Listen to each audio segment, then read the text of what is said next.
You believe sleep is your escape, don't you? But what if stillness is where your illusions go to die? The lie of control. You wake up every morning with the illusion that you're steering the wheel, that your schedule, your rituals, your habits, planner are yours to control. You swipe your alarm like you're choosing your destiny. You sip your coffee like it brings purpose.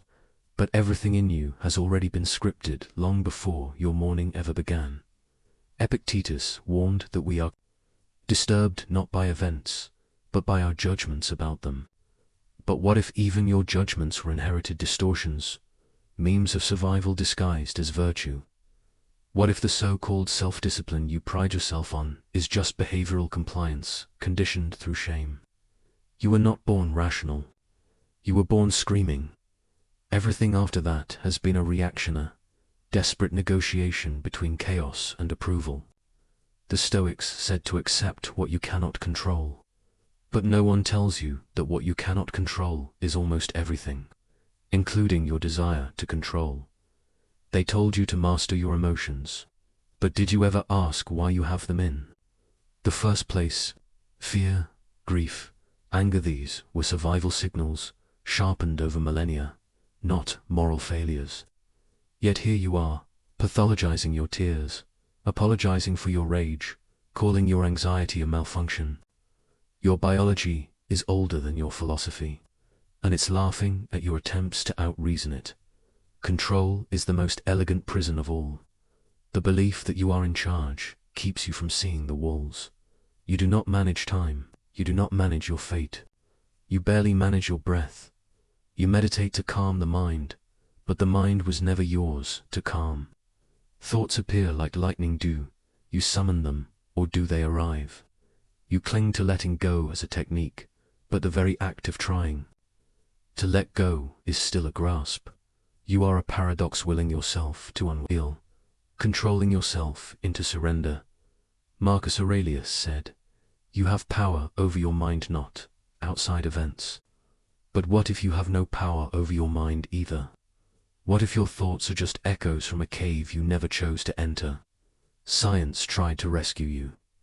Neuroscience showed that decisions are made in the brain before you're even aware of them. Libet's experiments timed your freedom and found it wanting. Your free will arrives after the choice has already been made. You are not the driver. You are the narrator of a story you cannot rewrite. So what then is mastery? Not peace, not order, not happiness.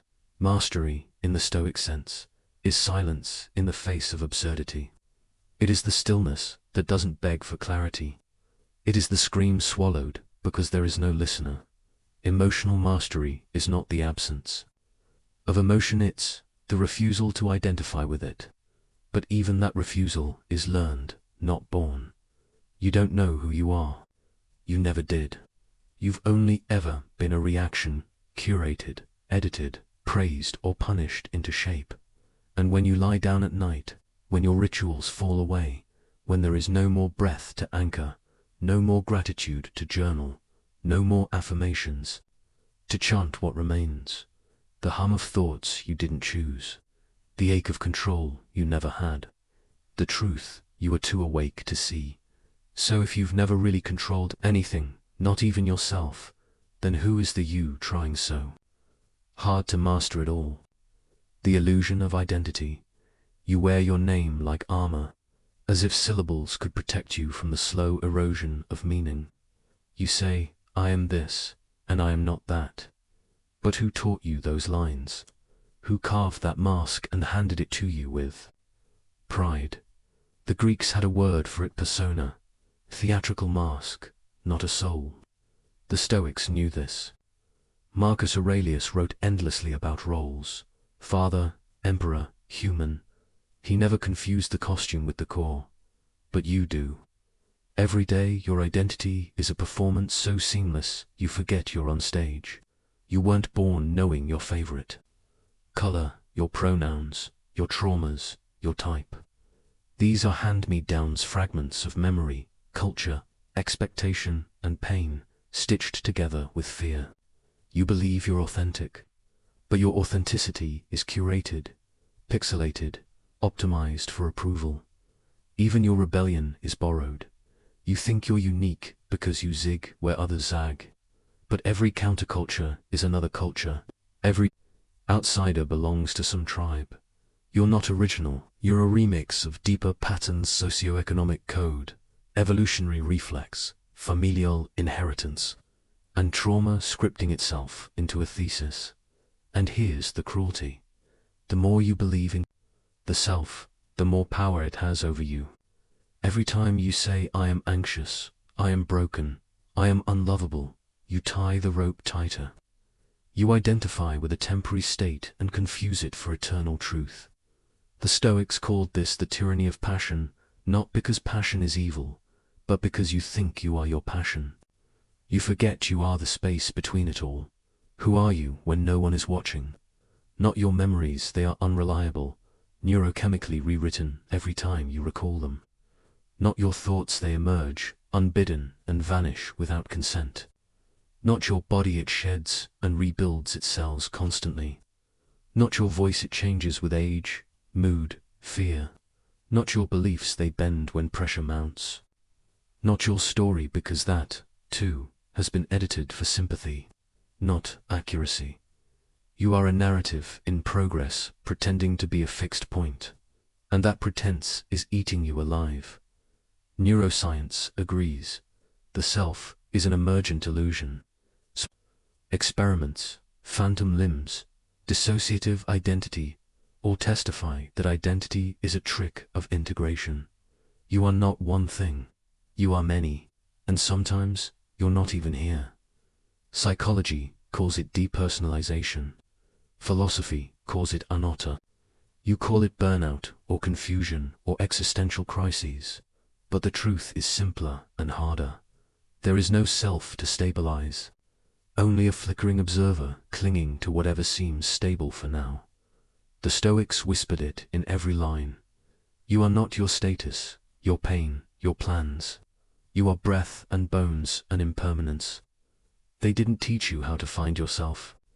They taught you how to dissolve what you think you are, and yet to keep fighting to be someone, to be seen, to be named, even when naming is the very thing that kills what is real inside you.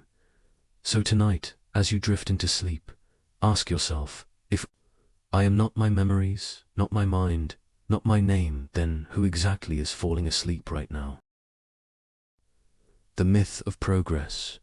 You were told life is a ladder, that step by step, pain by pain, effort by effort, you ascend.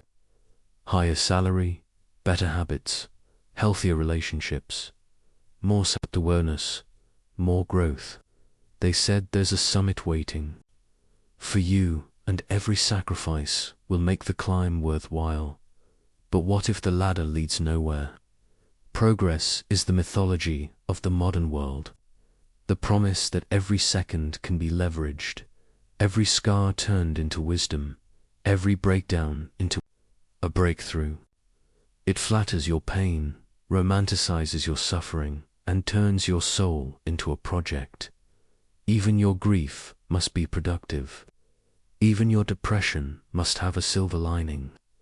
You are not allowed to simply break. The Stoics told you to improve, never to arrive.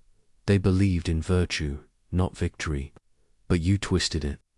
You turned it into biohacking, life coaching, optimization. You tried to mechanize your soul, but your soul is not a machine. You don't level up. You loop, you forget, and remember the same lesson 1,000 times. You heal, then relapse. You grow, then shrink. You achieve, then feel empty again. You meditate, then scream, and that too is natural. Because life isn't progress, it's repetition. History proves this. Civilizations rise and fall in cycles. Empires crumble under the weight of their own complexity. War returns like a season. Progress builds cathedrals and then burns them down. The pendulum always swings back. And yet you keep chanting, we're evolving. Are we? We still hunger for power. We still crucify truth-tellers. We still silence the broken. We still worship the rich and blame the poor. Our science evolves, but our cruelty doesn't. We fly through space while starving each other on Earth. We claim enlightenment while manufacturing dopamine, slavery, and in your personal life. What does progress mean? A better version of you. Compared to whom? Compared to when? Your past self was real. So was your worst self. So is your current failure. All are equal citizens of your timeline. So who is the better one? Progress demands a measurement, but the metrics are lies. Numbers on a scale, likes on a screen, degrees on a wall, smiles on command. You play the game, you keep score, but no one ever tells you the rules were made by people as lost as you. Even evolution doesn't support this fantasy. Evolution is not progress. It's adaptation, mutation, brutality. Whatever survives, survives. Not what's noble, not what's wise, just what lasts. Often the most parasitic. So when you say, I'm making progress, what do you really mean? That your anxiety now wears a watch. That your trauma knows how to schedule its therapy. That you've learned to suffer politely. There is no finish line, no trophy, no grand applause. You will not arrive. You will dissolve. And perhaps, if you're lucky, no one will remember your name. So the Stoics asked not how far you've come, but how still you can stand. They didn't say, climb higher. They said, hold steady. They didn't say, win. They said, endure. And still, you ache to improve. You dream of a future self who finally feels complete. You chase that mirage until your bones break. But what if progress is the bait? What if the idea of next is what keeps you from ever being here?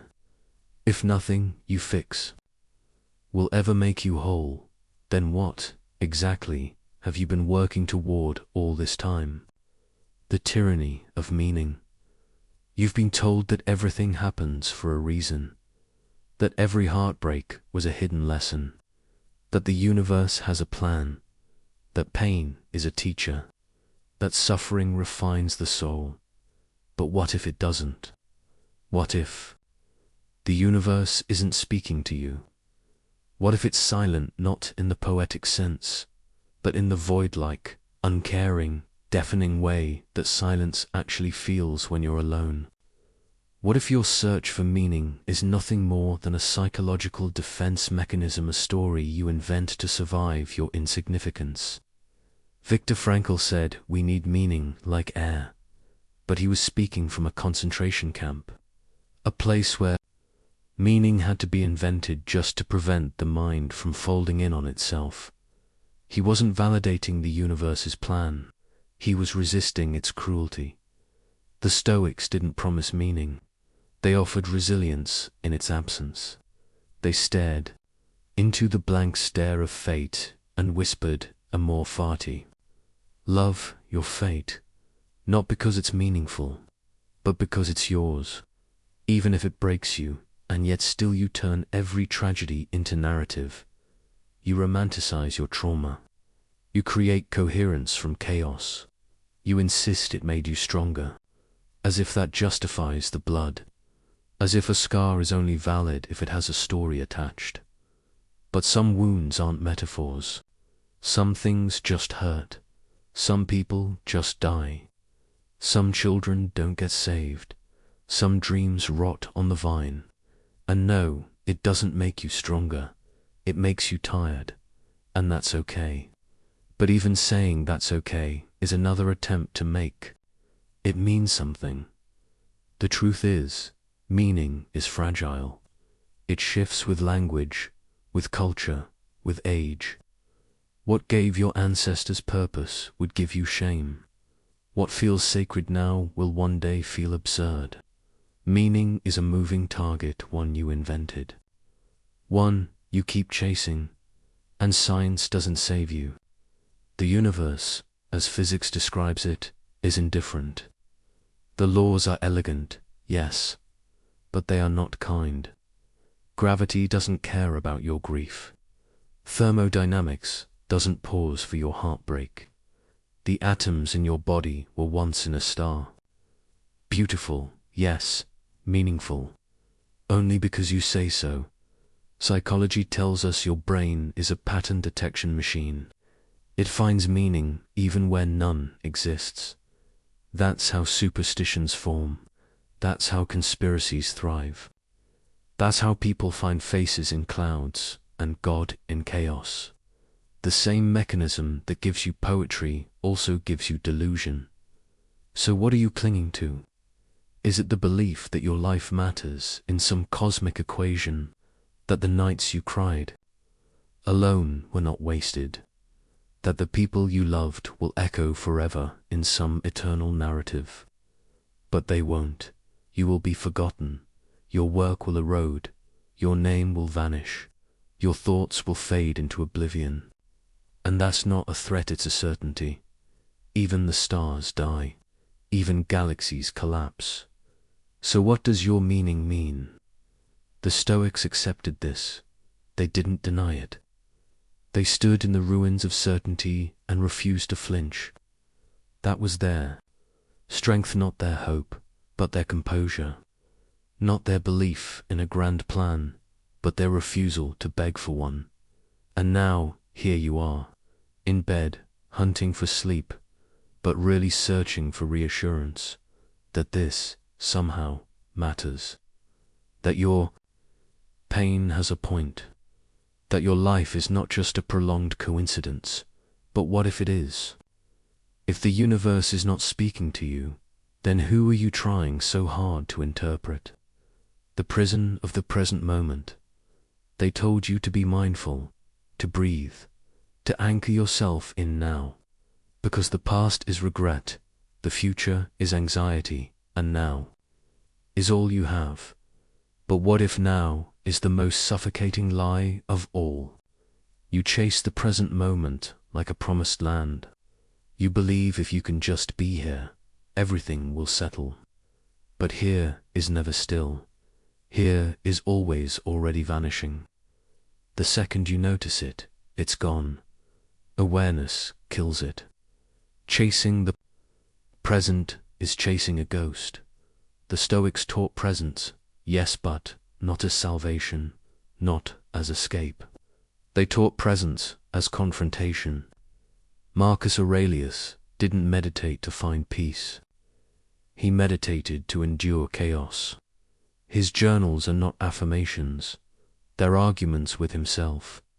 He was not calm. He was collapsing with dignity. Mindfulness has become anesthesia, a sanitized religion. Breathe in, breathe out. Watch your thoughts like clouds.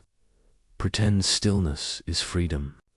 But even in stillness, the machinery of your biology roars. Your body hums with unspeakable instincts. Your mind loops old wounds. You watch, but you do not escape. You say, I am here. But who is the I, and what is here? Neuroscience says your brain processes reality with a delay. You're always living milliseconds behind. The moment you're experiencing has already passed. You're always late. Always chasing a moment you'll never catch. And even if you could be fully present, why would you want to be? Right now, your back hurts. Your phone is cracked. Your mother hasn't called. Your dreams are stale. You are more algorithm than intention, more reaction than awareness. The present is not a gift. It's a cage without memory or vision. To live only in the now is to amputate context. Time is not linear, not really. Physics suggests time is a dimension, not a flow. The past still exists. The future maybe too. Your brain, in trauma, loops the past involuntarily. In longing, It simulates the future obsessively. You are not a creature of the now. You are a timeline wrapped in skin. Even meditation is a performance. You close your eyes, you sit still, you breathe, but you are watching yourself breathing. You are thinking about not thinking. You are still in the hall of mirrors, and the mirrors are all you. What if presence is just another task, another virtue signal, another thing to master and fail, another goal that proves you're still not enough? The Stoics whispered, live according to nature. But nature is not peaceful. Nature is raw, bloody, impermanent. To live according to nature is to accept suffering without rescue, not to transcend it. And here's the truth, no one wants to say, maybe. You don't want to be present. Maybe the present is unbearable. Maybe distraction is a mercy. Maybe nostalgia is a sanctuary. Maybe hope is the last lie worth believing. But mindfulness demands obedience, and the present moment offers no justification, only existence naked, trembling, unsweetened. So you scroll, you journal, you breathe, but you're still drowning. In the now, if this moment is all you have, then why does it feel like something you desperately want to leave? The curse of consciousness. You think consciousness is a gift, the miracle of self-awareness, the divine spark that makes you more than animal, more than instinct, more than dust. You call it soul, psyche, mind. You call it you. But what if it's the curse that broke you? Every other creature lives without asking why. The ant doesn't mourn. The wolf doesn't spiral. The whale sings but does not wonder if it sings well enough. Only you reflect. Only you suffer meaningfully. Only you punish yourself for feeling. At all, you became a whirlwind. It shattered everything. You noticed time. You noticed death. You noticed others noticing you. And suddenly, every breath became a performance. Every choice, a prison. Every moment, a mirror. You don't just feel pain, you interpret it. You narrate it. You drag it into the future and call it identity. Your sadness becomes personality. Your joy becomes expectation. You don't just exist, you evaluate. Descartes said, I think, therefore I am. But what if he was wrong? What if thought is the very thing keeping you from being? Stoics warned against being ruled by passions, but they also feared being ruled by thought. Seneca wrote about the mind's endless rehearsals of suffering. Marcus spoke of thoughts like buzzing flies to be dismissed. Epictetus called them impressions, not truths. Even they knew your mind is not your ally. It is a storm pretending to be a compass. And what is consciousness if not an endless loop? You think about thinking. You doubt your doubt. You feel ashamed. Of your shame, you long to escape yourself by diving deeper into yourself. It's recursive, like an eye trying to see itself without a mirror. Science doesn't comfort you either. Neuroscience tells you consciousness might be a byproduct, an accidental side effect of complexity, not a purpose, not a gift, a glitch, a hallucination. Your brain tells itself so it can function. You are a dream your neurons are having, and when they stop firing, you vanish, and yet you cling to it. You elevate it. You associate consciousness with morality, with value, with meaning. You think sentience matters, but does it? Consciousness has made you suicidal. Consciousness has created gods who demand blood. Consciousness gave birth to shame, to genocide, to ideology. The universe, left alone, is cruel, but not intentionally. Only consciousness invents cruelty. Only consciousness inflicts it with justification. A rock does not fear falling. A dog does not question its role, but we recognize. Because we know what we've lost. We know what we'll never have. We know we will die, and knowing is the wound. The Stoics sought peace through reason, but they also warned, reason can rot. Too much introspection becomes paralysis. Too much awareness becomes madness. The sage does not overthink.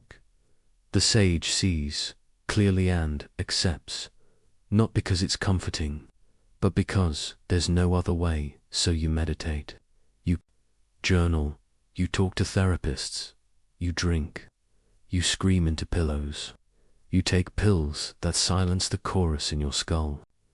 You scroll at 2 a.m. because you can't bear the sound of your own mind, and still you're awake, still aware, still conscious, still you, and maybe that's the deepest horror. If you can never escape your own mind, then what part of you is even free? The fallacy of free will. You believe, you choose, that every action, every word, every path is yours, that you are a sovereign being steering your own life, that your decisions emerge from freedom. But what if your choices are nothing more than inevitabilities dressed in ego? Free will is the most seductive lie. It flatters your sense of self. It justifies your pride and your guilt. You say, I did this, I failed, I succeeded, I should have known better. But beneath that narrative, something else is pulling the strings. Something ancient, something mechanical, something silent. You feel like you're making choices, but your brain is not waiting for your approval. The readiness potential in your neurons fires before you even know what you're about to do. Libet proved it. Your sense of volition arrives after the decision is already made, like a narrator sprinting to catch up with the plot.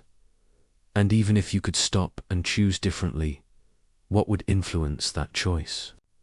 Your upbringing, your trauma, your hormones, your sleep, the weather, the way your father looked at you when you were 6, your preferences.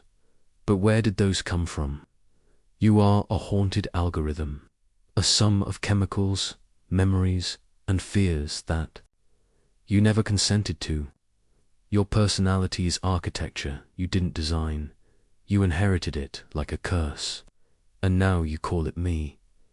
The Stoics didn't believe in absolute freedom. They believed in alignment, in consenting to the fate that already owns you. Live according to nature, they said.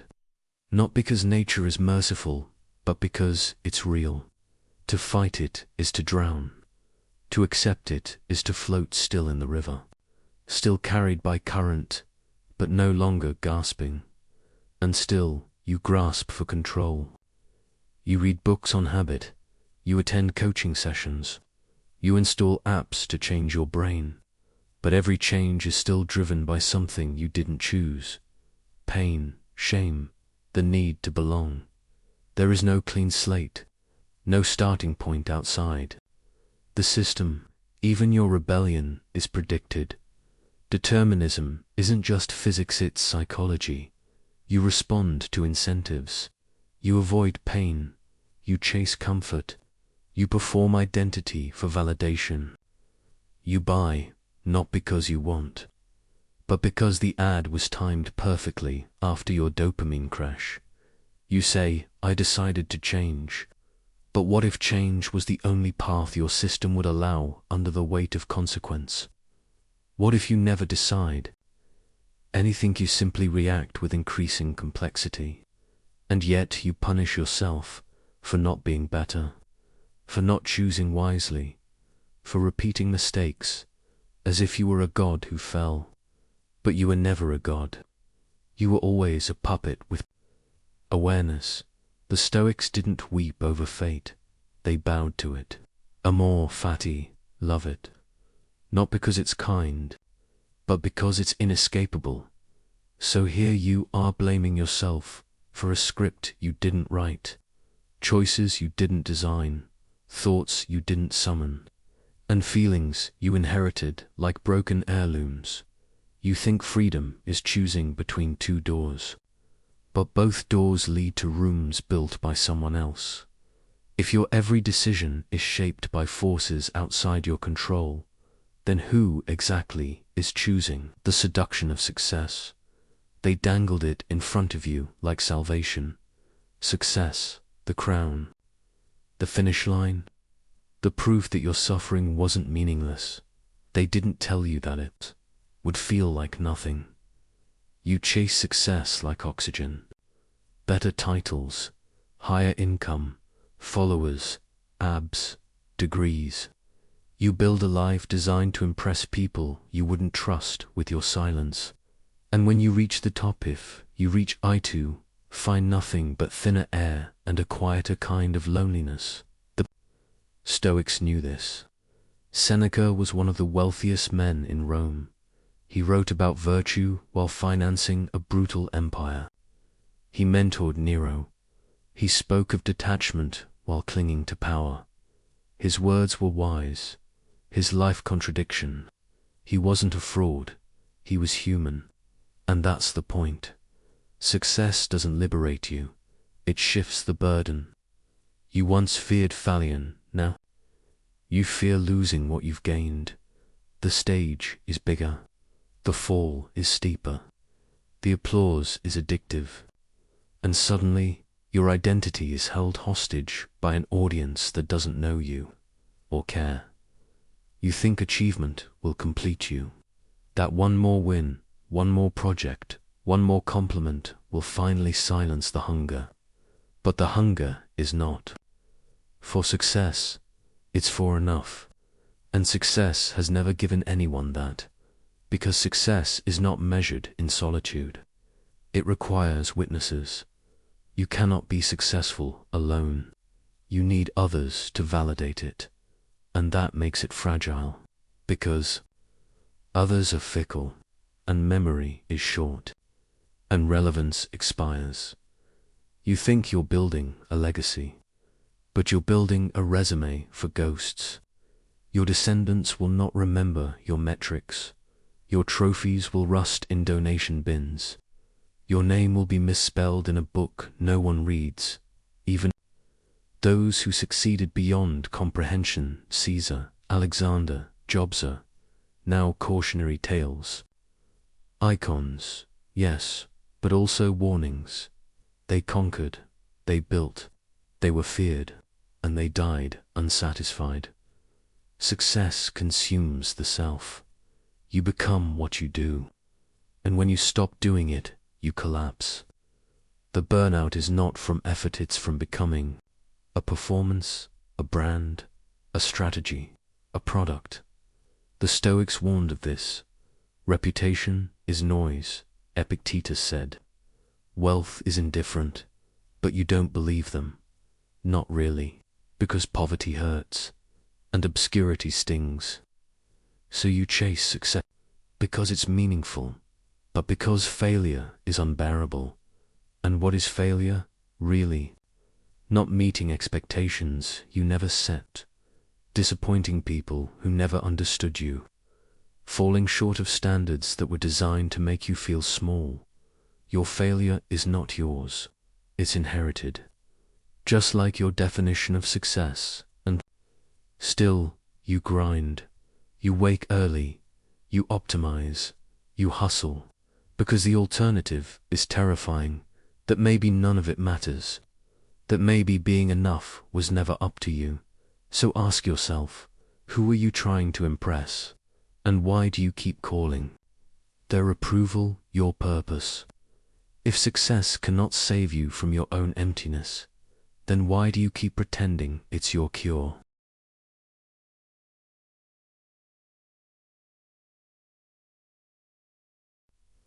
The paradox of pleasure. You chase pleasure like it's the antidote to pain. A warm bath, a soft screen, a sweet taste, a scroll, a like, a laugh, a brief forgetting. You think joy is your birthright, that comfort is proof you're doing life right. But what if pleasure isn't healing you? What if it's hollowing you out? Epicurus, the ancient hedonist, believed in simple pleasures. The Stoics, by contrast, distrusted them. They saw comfort as a kind of sedation, because the more you indulge, the less you feel. The more you seek, the more you need. And the more you need, the more enslaved you become.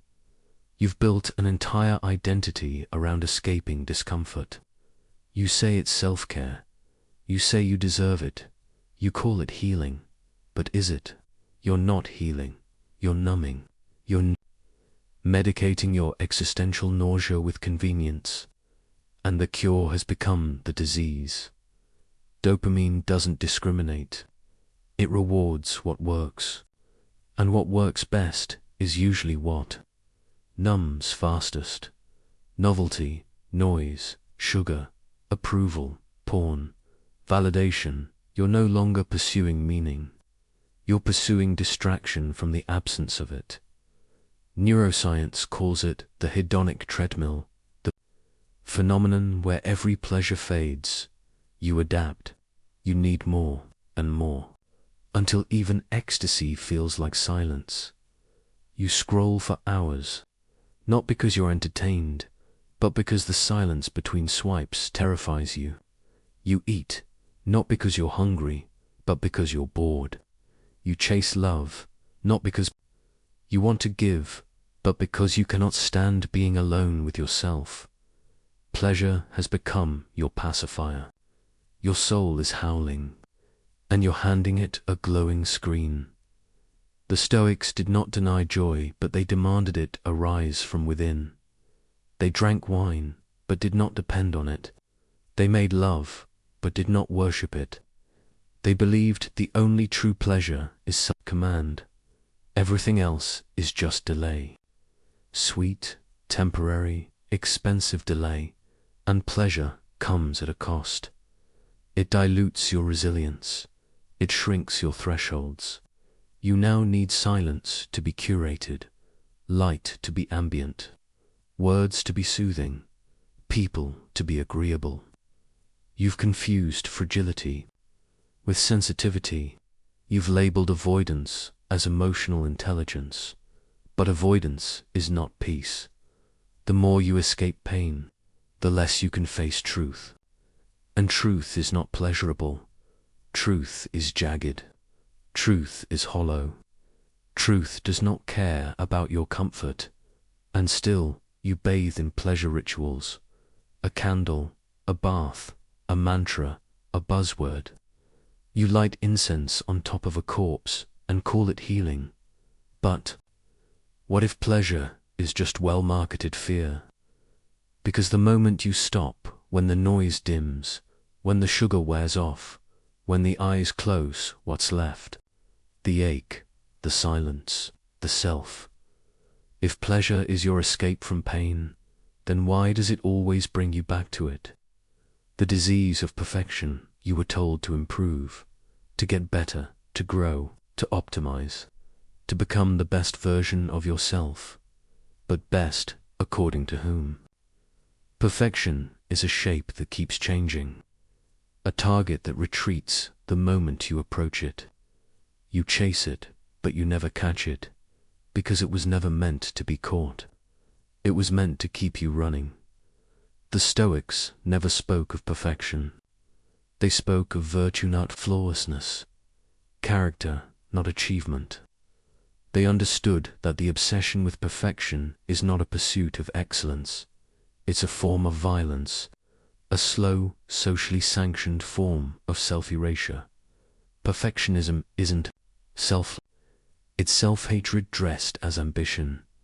You think if you can just fix one more thing, lose the weight, say the right words, never stutter, never flinch, always smile, you'll finally be worthy.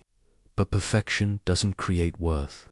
It demands the illusion of having never needed to earn it in the first place. You think your shame is a glitch, but it's built into the system. Every commercial sells you a flaw to fix. Every algorithm reminds you who you're not. Every polished post online is a museum of curated lies. And still you compare. You stare into the digital mirror and punish yourself for being real. And when you do improve, when you do get better, do you feel peace? Or do you feel the next hunger? Improvement is a loop, not a ladder, a never-ending process of rejection. You reject who you were, who you are, and who you'll be if you don't keep pushing. You are constantly disowning yourself in the name of some future self who still won't be enough. Perfection bleeds into every part of you. Your relationships become performances. Your silence becomes shameful. Your hobbies become metrics. Even your healing becomes content. And what happens when you crack? When you fail publicly, when you're seen unfiltered, when the lie slips, you call it a breakdown. But maybe it's a revelation. Maybe the collapse of the lie is the truth. And still you resist. You apologize for your scars. You conceal your anxiety with a neutral tone. You layer your humanity under routines and filters and the word fine. But perfection is sterile. It has no pulse, no truth. It is the absence of error, and therefore the absence of life. The Stoics never told you to become perfect. They told you to become whole, which is entirely different.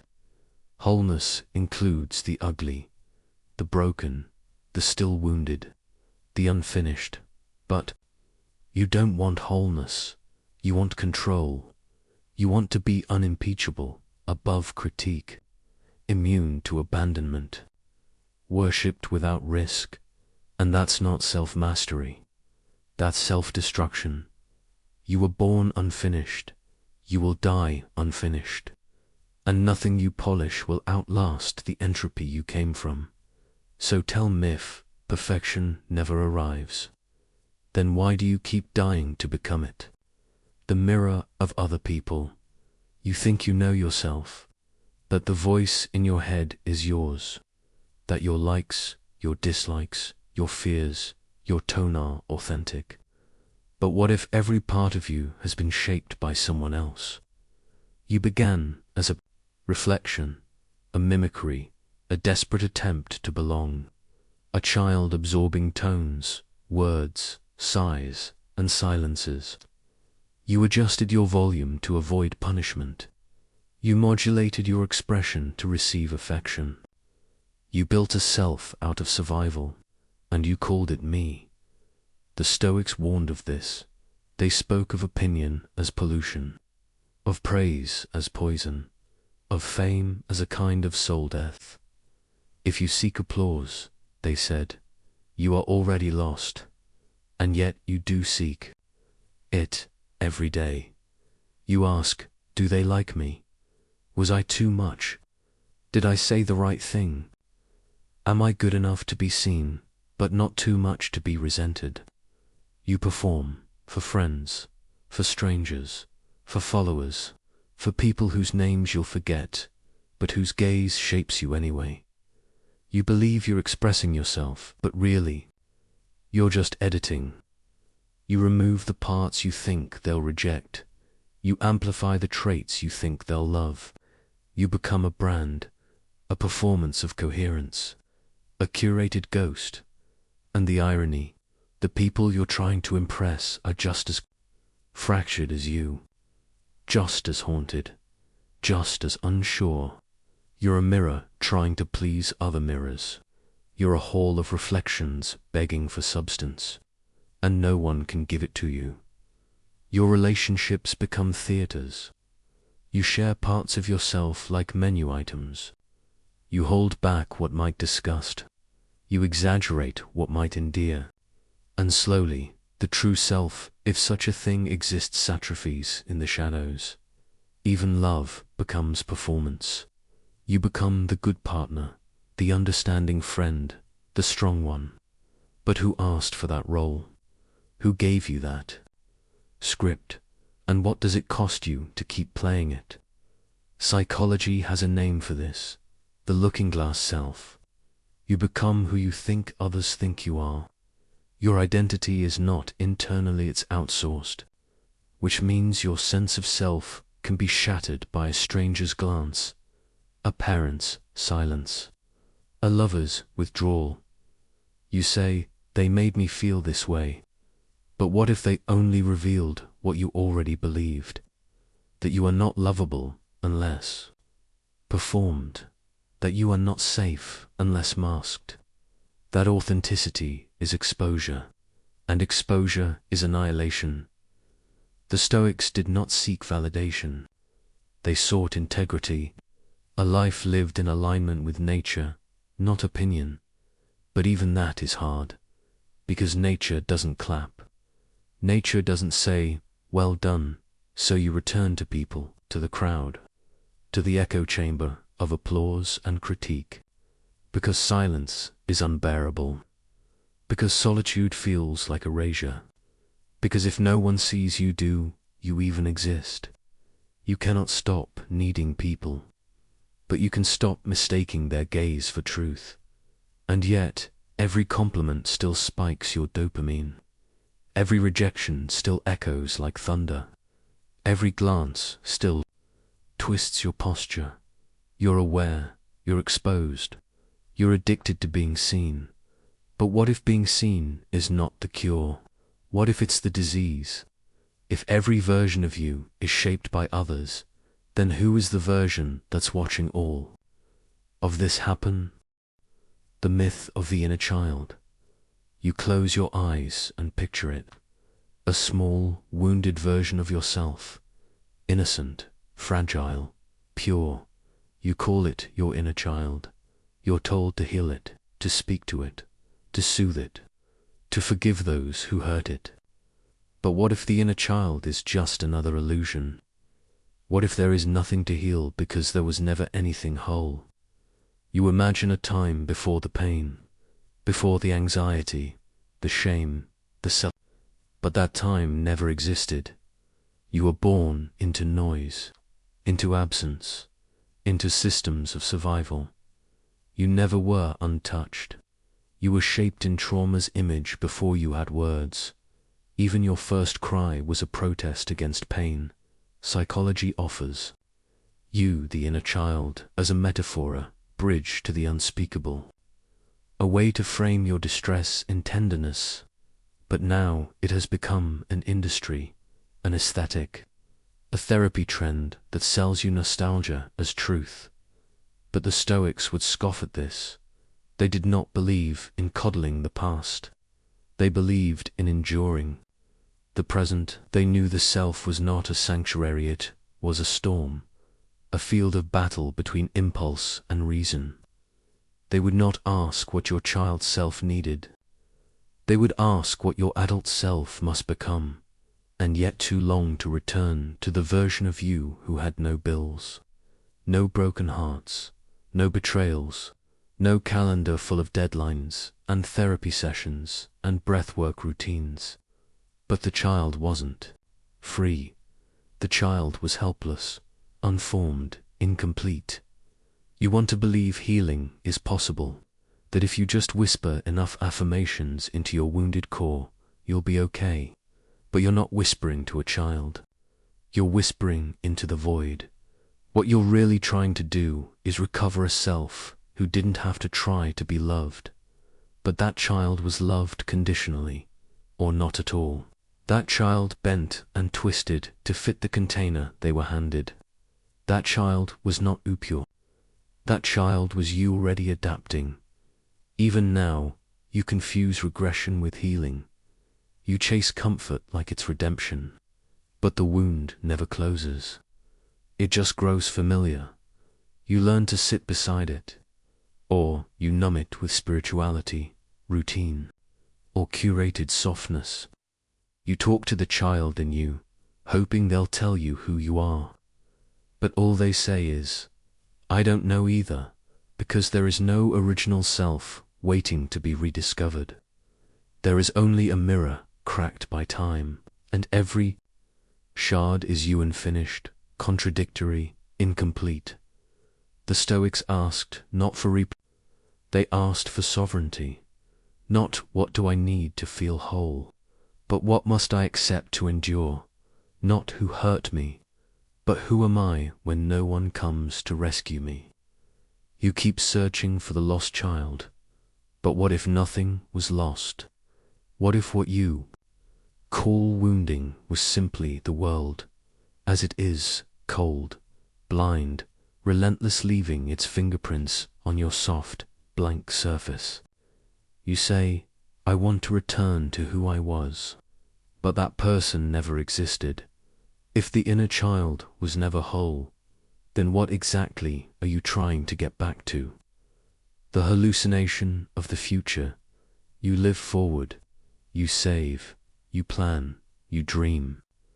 You make 5-year charts and vision boards.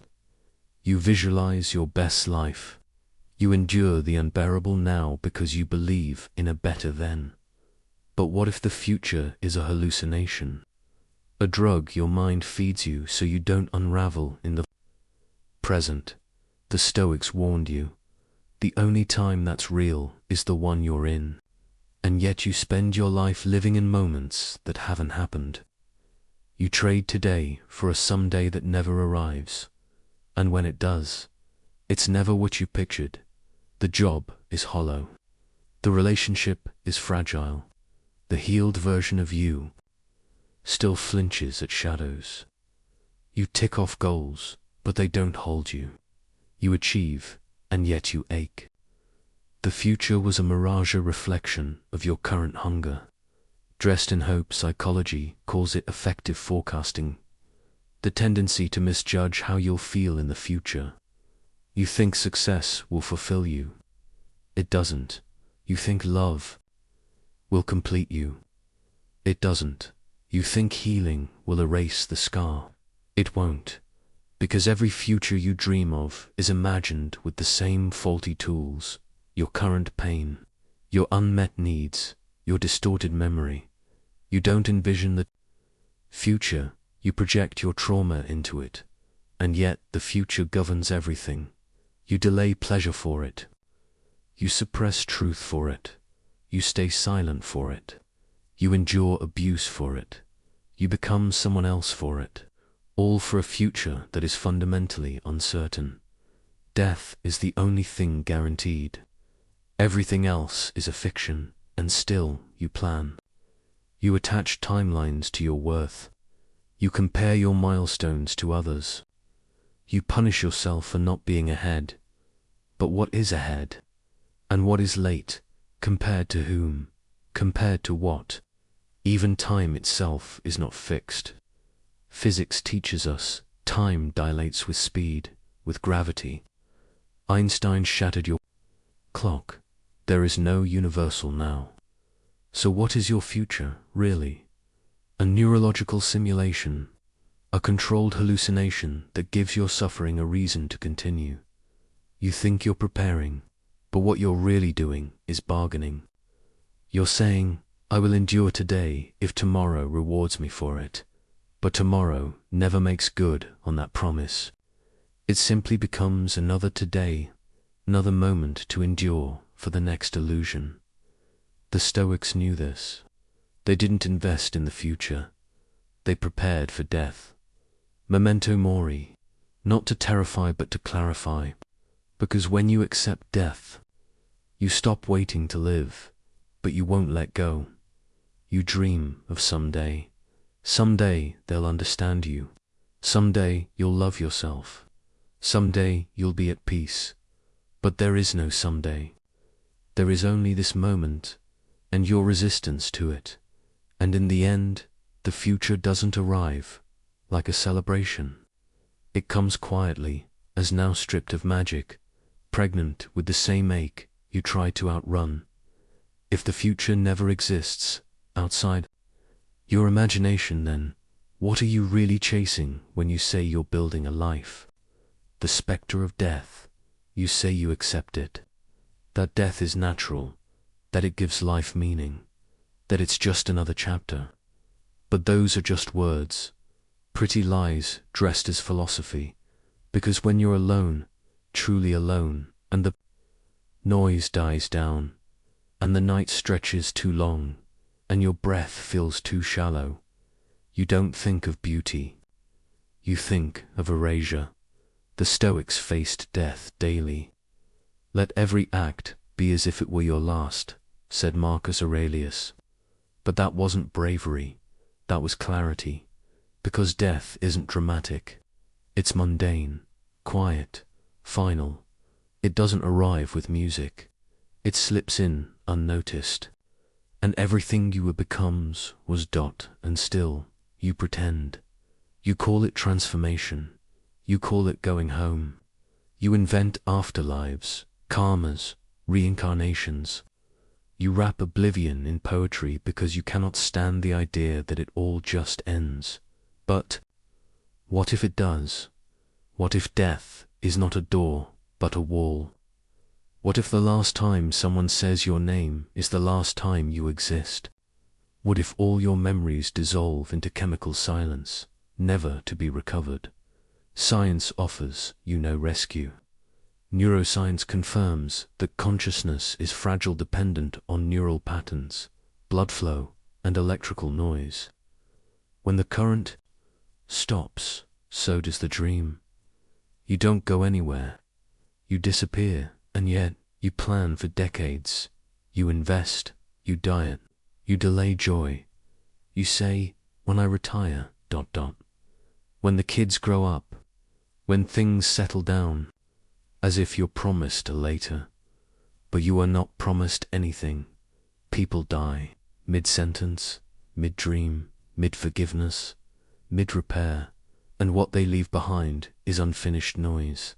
And still, you fear it quietly, not just your death, but the deaths of those you love, the text you don't get to send, the apology never spoken, the version of you they'll never meet. You carry these ghosts everywhere, and what does death do to your philosophy?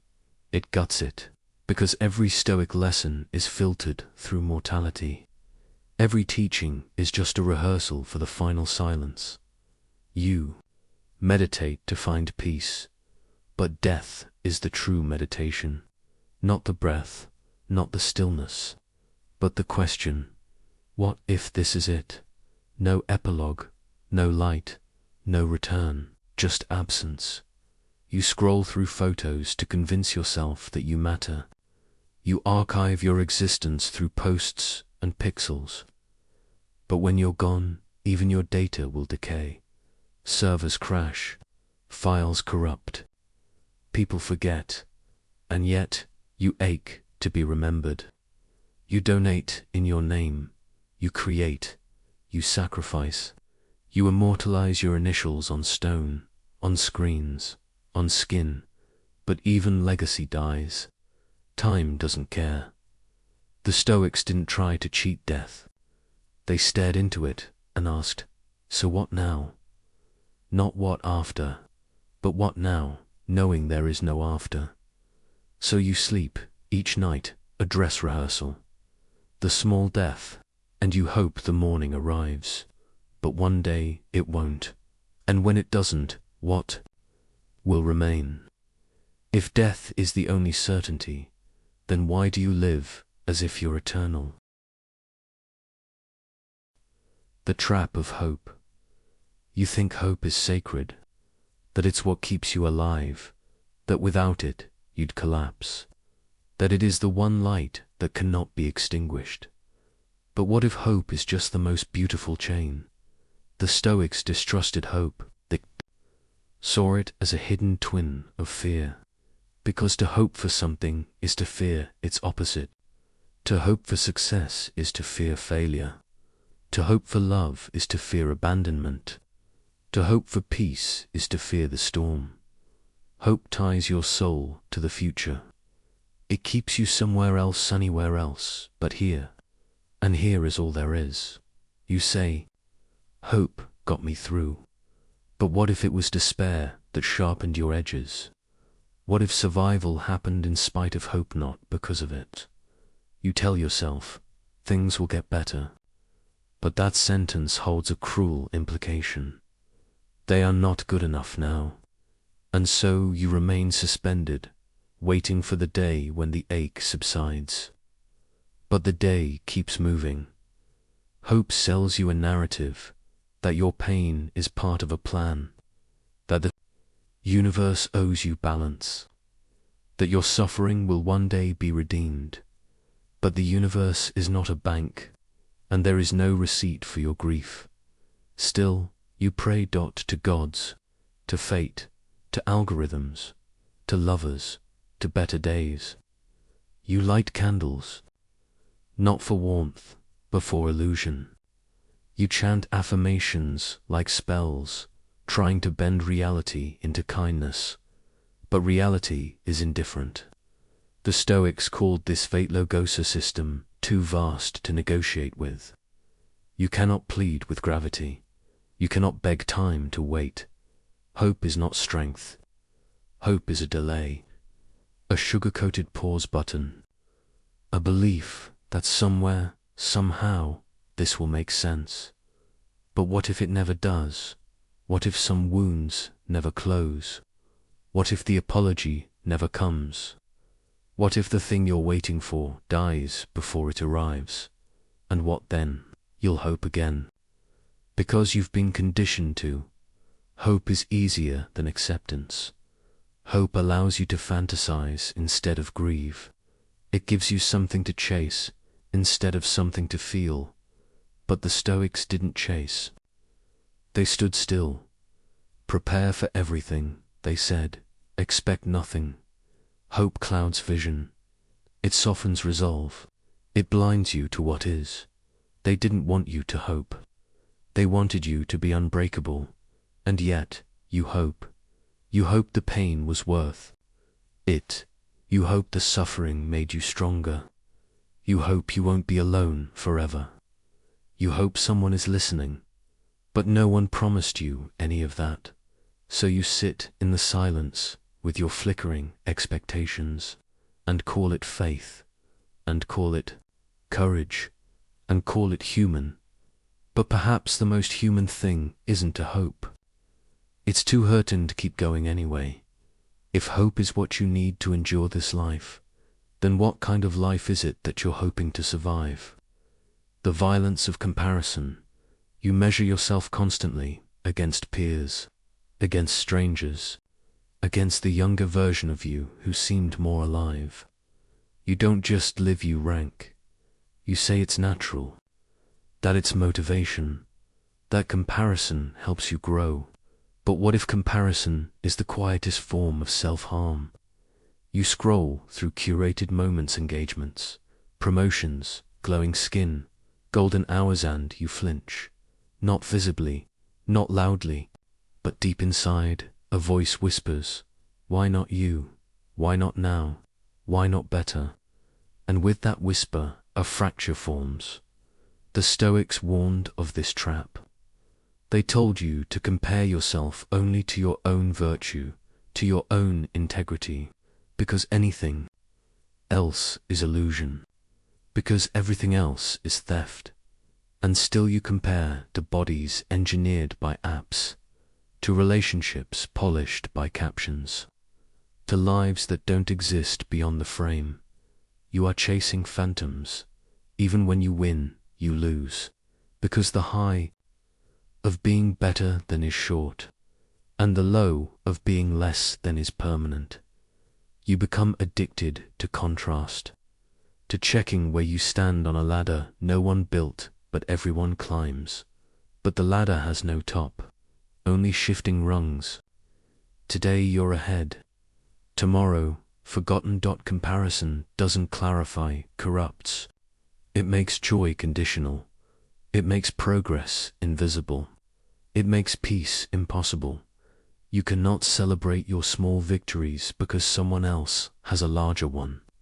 You cannot rest in your body because someone else's body fits the algorithm better.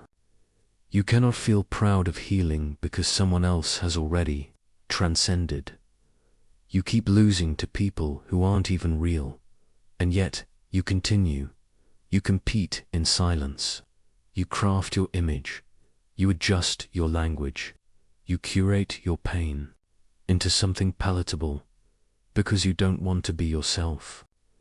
You want to be enough in comparison, but enough is a mirage, a benchmark that moves every time you get closer, and each time it moves, it takes a piece of you with it. The Stoics told you to look inward, not because the inner world is kinder, but because it's the only one you can control. But you've outsourced your worth. You've handed your self-perception to strangers. You've become a mirror reflecting other mirrors. And what's left? A hollow ache, an ambient shame, a life built on looking sideways, because comparison doesn't end when you succeed. It only shifts the angle, and no matter where you stand, someone else will always look taller. So ask yourself, is your pain really yours? Or was it planted by someone else's performance? If you only feel valuable when you're better than, then who are you when no one's watching? The lie of the self-improvement industry. They tell you to become better, more focused, more resilient, more disciplined, more attractive, more you. They sell you planners, journals, supplements, habits, apps, morning routines. They teach you how to build a high-performance life. They call it optimization. But what if it's not self-improvement? What if it's self-obliteration disguised as growth? The Stoics believed in virtue, not productivity. They did not wake at 5 a.m. to manifest a six-figure side hustle. They walked in silence. They contemplated death. They spoke of peace, not power. You say you're improving, but are you? Or are you just building a more palatable prison? One that looks good on the outside, but starves your spirit on the inside. You've replaced survival with structure. Instead of fighting for breath, you fight for aesthetics. Instead of hunger, you fear mediocrity. And your solution is more. More habits, more hacks, more books that echo each other, more podcasts telling you to be accountable, relentless, excellent. But excellence is often just another word for conformity. You used to want to be whole. Now you want to be efficient. You used to crave meaning. Now you crave metrics. You've been convinced that peace is a symptom of laziness, that stillness is weakness, that rest is for the unfocused. You do not live, you manage yourself. Every second must be justified. Every breath must be tracked. Every emotion must be fixed. Even your sadness must be productive. The industry doesn't want you healed. It wants you hooked. On becoming, on fixing, on never being enough, because enough doesn't sell. And when you fail and you will, they will not blame the system. They will blame your inconsistency, your mindset, your lack of grit. They built the maze, and they punish you for not escaping it fast enough. The Stoics weren't chasing growth. They were preparing for loss. They weren't building empires. They were letting go of attachment. You were not improving when you run faster in the wrong direction. And what have you lost in the process? Time, joy, spontaneity, the ability to be messy, the permission to simply be. You've become a machine tuned for output, but your soul does not work on deadlines. It does not bloom through optimization. It does not need a calendar to become real. And the paradox, the more you try to improve, the less human you feel. So tell me, if your pursuit of becoming better is erasing who you are, then who is the self you're trying so hard to improve? The invention of normal. You want to be normal. You want to fit, to not be too much, to not be too little, to blend, to belong, to disappear just enough But what is normal? A word, a cage, a moving target built on averages and enforced by shame. You weren't born wanting to be normal. You were taught to be, trained to suppress what didn't fit, punished for standing out, rewarded for shrinking. Normal is not real. It's a performance agreed upon by people afraid of their own edges. The Stoics never sought to be normal. They sought to be rational, virtuous, aligned with nature even, if that meant being misunderstood. Marcus Aurelius ruled an empire, yet wrote like a ghost, observing humanity from a distance. He didn't ask how to be accepted. He asked how to remain whole in a broken world. But you fear being different. Because different is dangerous. Different is isolating. Different is a risk in a world built to flatten, so you erase your oddness, you sterilize your pain. You call your uniqueness awkward. You call your truth too intense. You medicate your depth. You apologize for your authenticity. And what's left? A template, a default setting, a predictable ghost, wearing socially approved skin. Normal tells you how to speak, how to love, how to grieve, how to dress for your age, how to smile just right, how to feel but not too much. And it tells you when to die inside, quietly, so you don't make anyone uncomfortable. You fear being called crazy, sensitive, dramatic, unstable, lazy. But these are often just translations, for you broke the script. The script is a lie. Science doesn't define normal as moral. It defines it statistically. A bell curve, a cluster, a mean average. Not a virtue, just a pattern. And yet we turned that pattern into religion. We cast out the neurodivergent, the emotionally honest, the spiritually strange, the physically unconventional, and we called them wrong. But maybe they weren't wrong. Maybe they were just visible in a world obsessed with invisibility. You've been contorting yourself to fit into a container too small for your soul. You've been shaving off pieces of your truth to fit the aesthetic. You've been translating your grief into palatable sentences. You've been smiling when your jaw is clenched. For what? For the comfort of being forgettable. The Stoics would have called this madness. Not your difference, but your compliance. And here you are, trying so hard to be normal, when everything real about you has always been the opposite. So ask yourself, if normal is a costume stitched from fear, then who were you before you learned how to wear it? The collapse of language, you trust words. You build your world with them. You speak, you write, you confess, you pray. You define yourself through language. I am this, I feel that, I believe in. But what if language is a lie? What if the very thing you use to describe yourself is what keeps you from knowing yourself? Words feel sharp, precise, sacred, but they're not. They're symbols, placeholders, approximations of an experience that cannot be fully captured. You say love, and you mean need. You say fine, and you mean broken. You say God, and you mean loneliness. The Stoics used words to point beyond themselves, not to entangle, but to free. They knew philosophy wasn't found in what was said, but in what remained when words fell away. But you worship words. You treat language like law. You argue over definitions while your soul starves for silence. Language divides, it labels, it simplifies the complex, packages the infinite, turns emotion into data. You write poems about your sadness, but the poem is never the sadness. You describe your trauma, but the telling is not the feeling. You translate your life into captions, into posts, into conversations that only skim the surface of what you carry.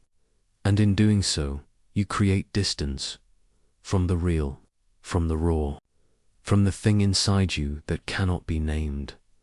Language is a survival tool.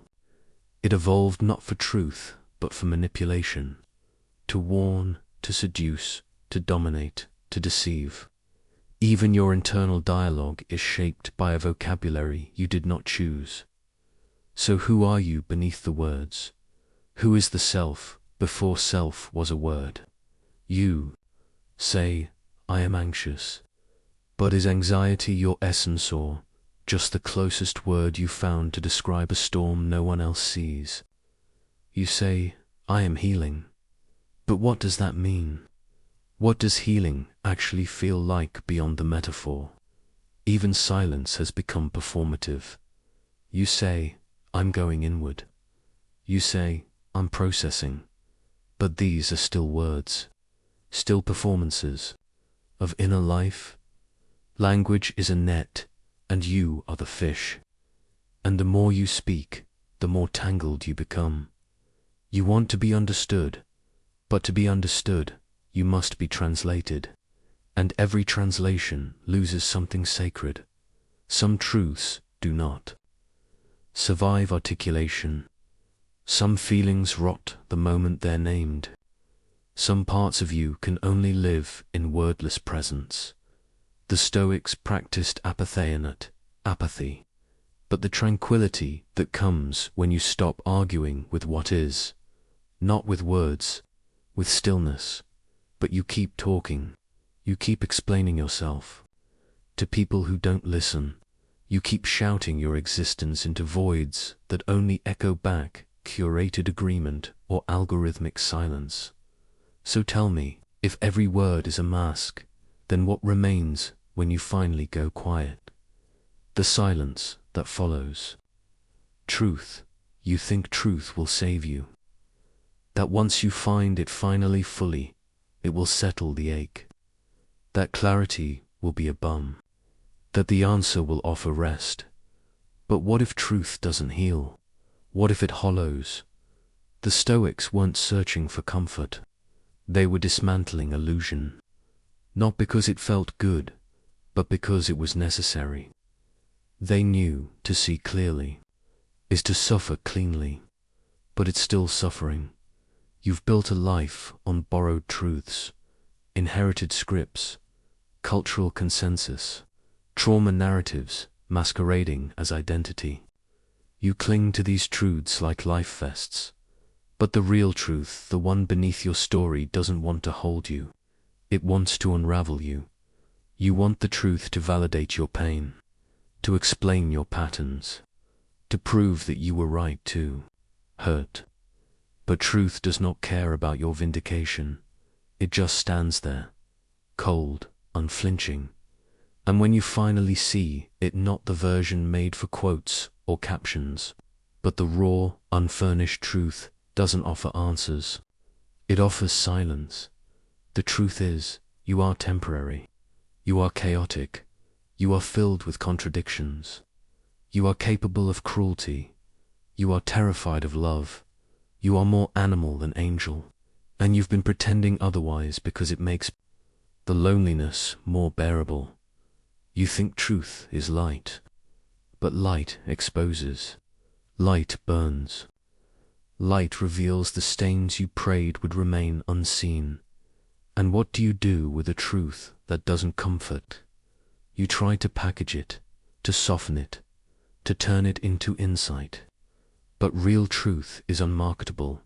It cannot be monetized or molded. Okay. Simply is, and in its presence, your affirmations rot, your mantras decay, your routines crumble, because truth doesn't need to be said. It only needs to be endured. And here you are desperate for meaning, for a story, for something to wrap this in. But the Stoics didn't wrap. They stared, let the truth kill what doesn't belong, they implied. Even if what doesn't belong is everything you thought you were, you think you want to wake up, but awakening is not bliss, it is grief, for the time you spent asleep. for the lies you loved, for the masks you wore so long you forgot your face. So now the silence creeps in, not peace, not serenity, just silence. And in that silence you must sit, without answers, without distractions, without hope, and you ask, if truth doesn't save you, then why were you so desperate to find it?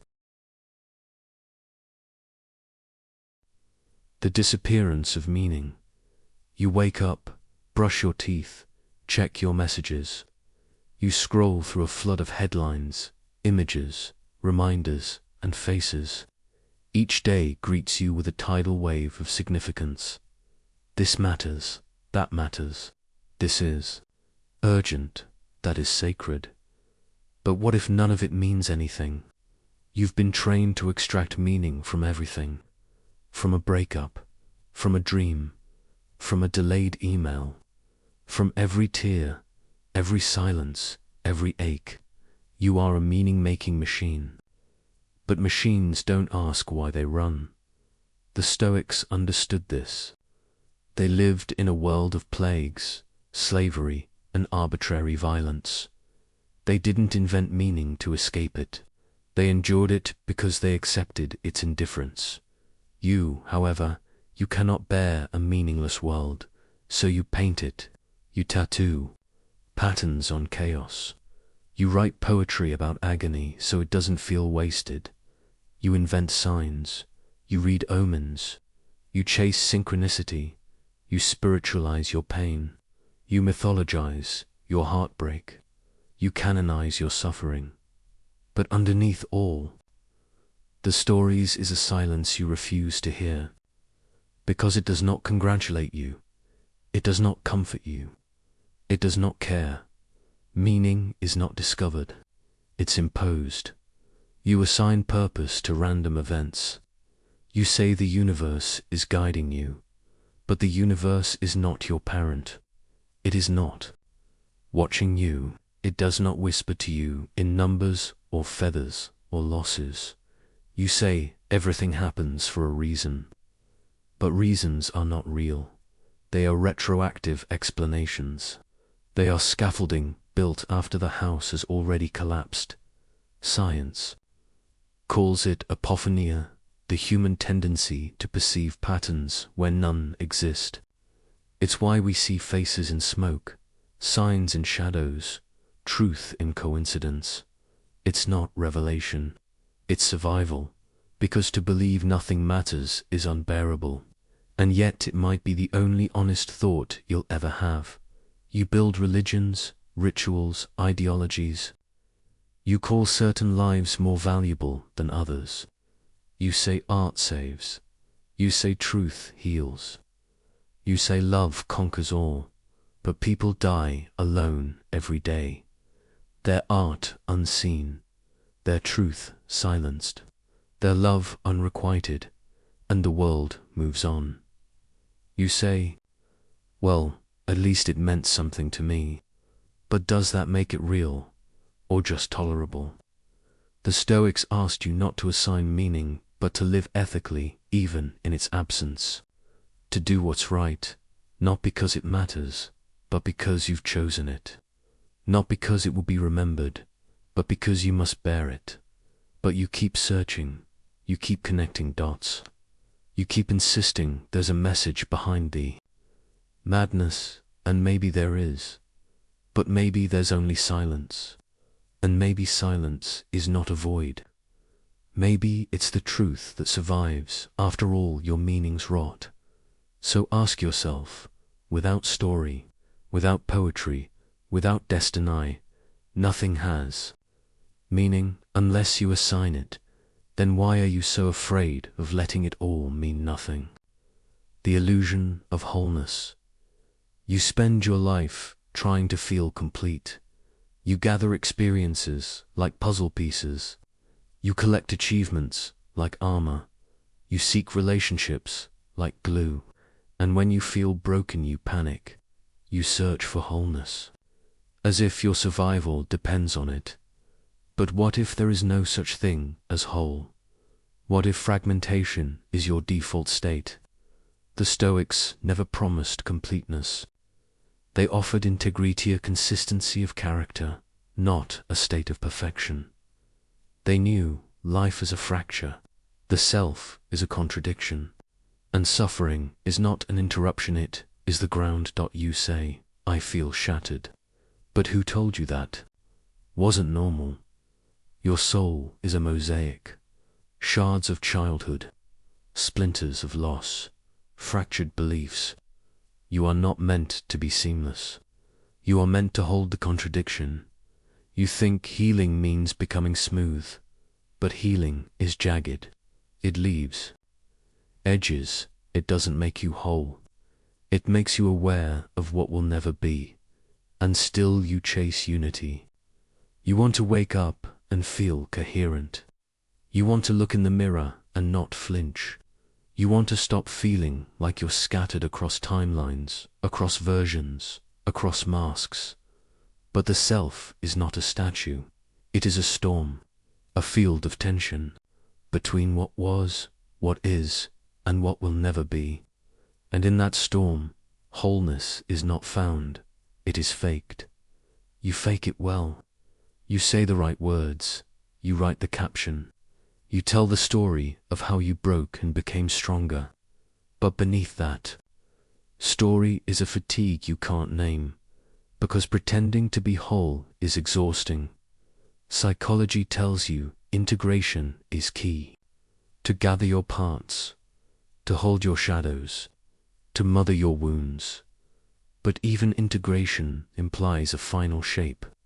And what if no final shape exists? What if your soul keeps rearranging itself? What if the moment you define yourself, you begin to die? You say, I want to feel complete. But complete is a coffin. Complete means done, and you are not done. You are messy. You are changing. You are bleeding and building and breaking all at once. And still you search.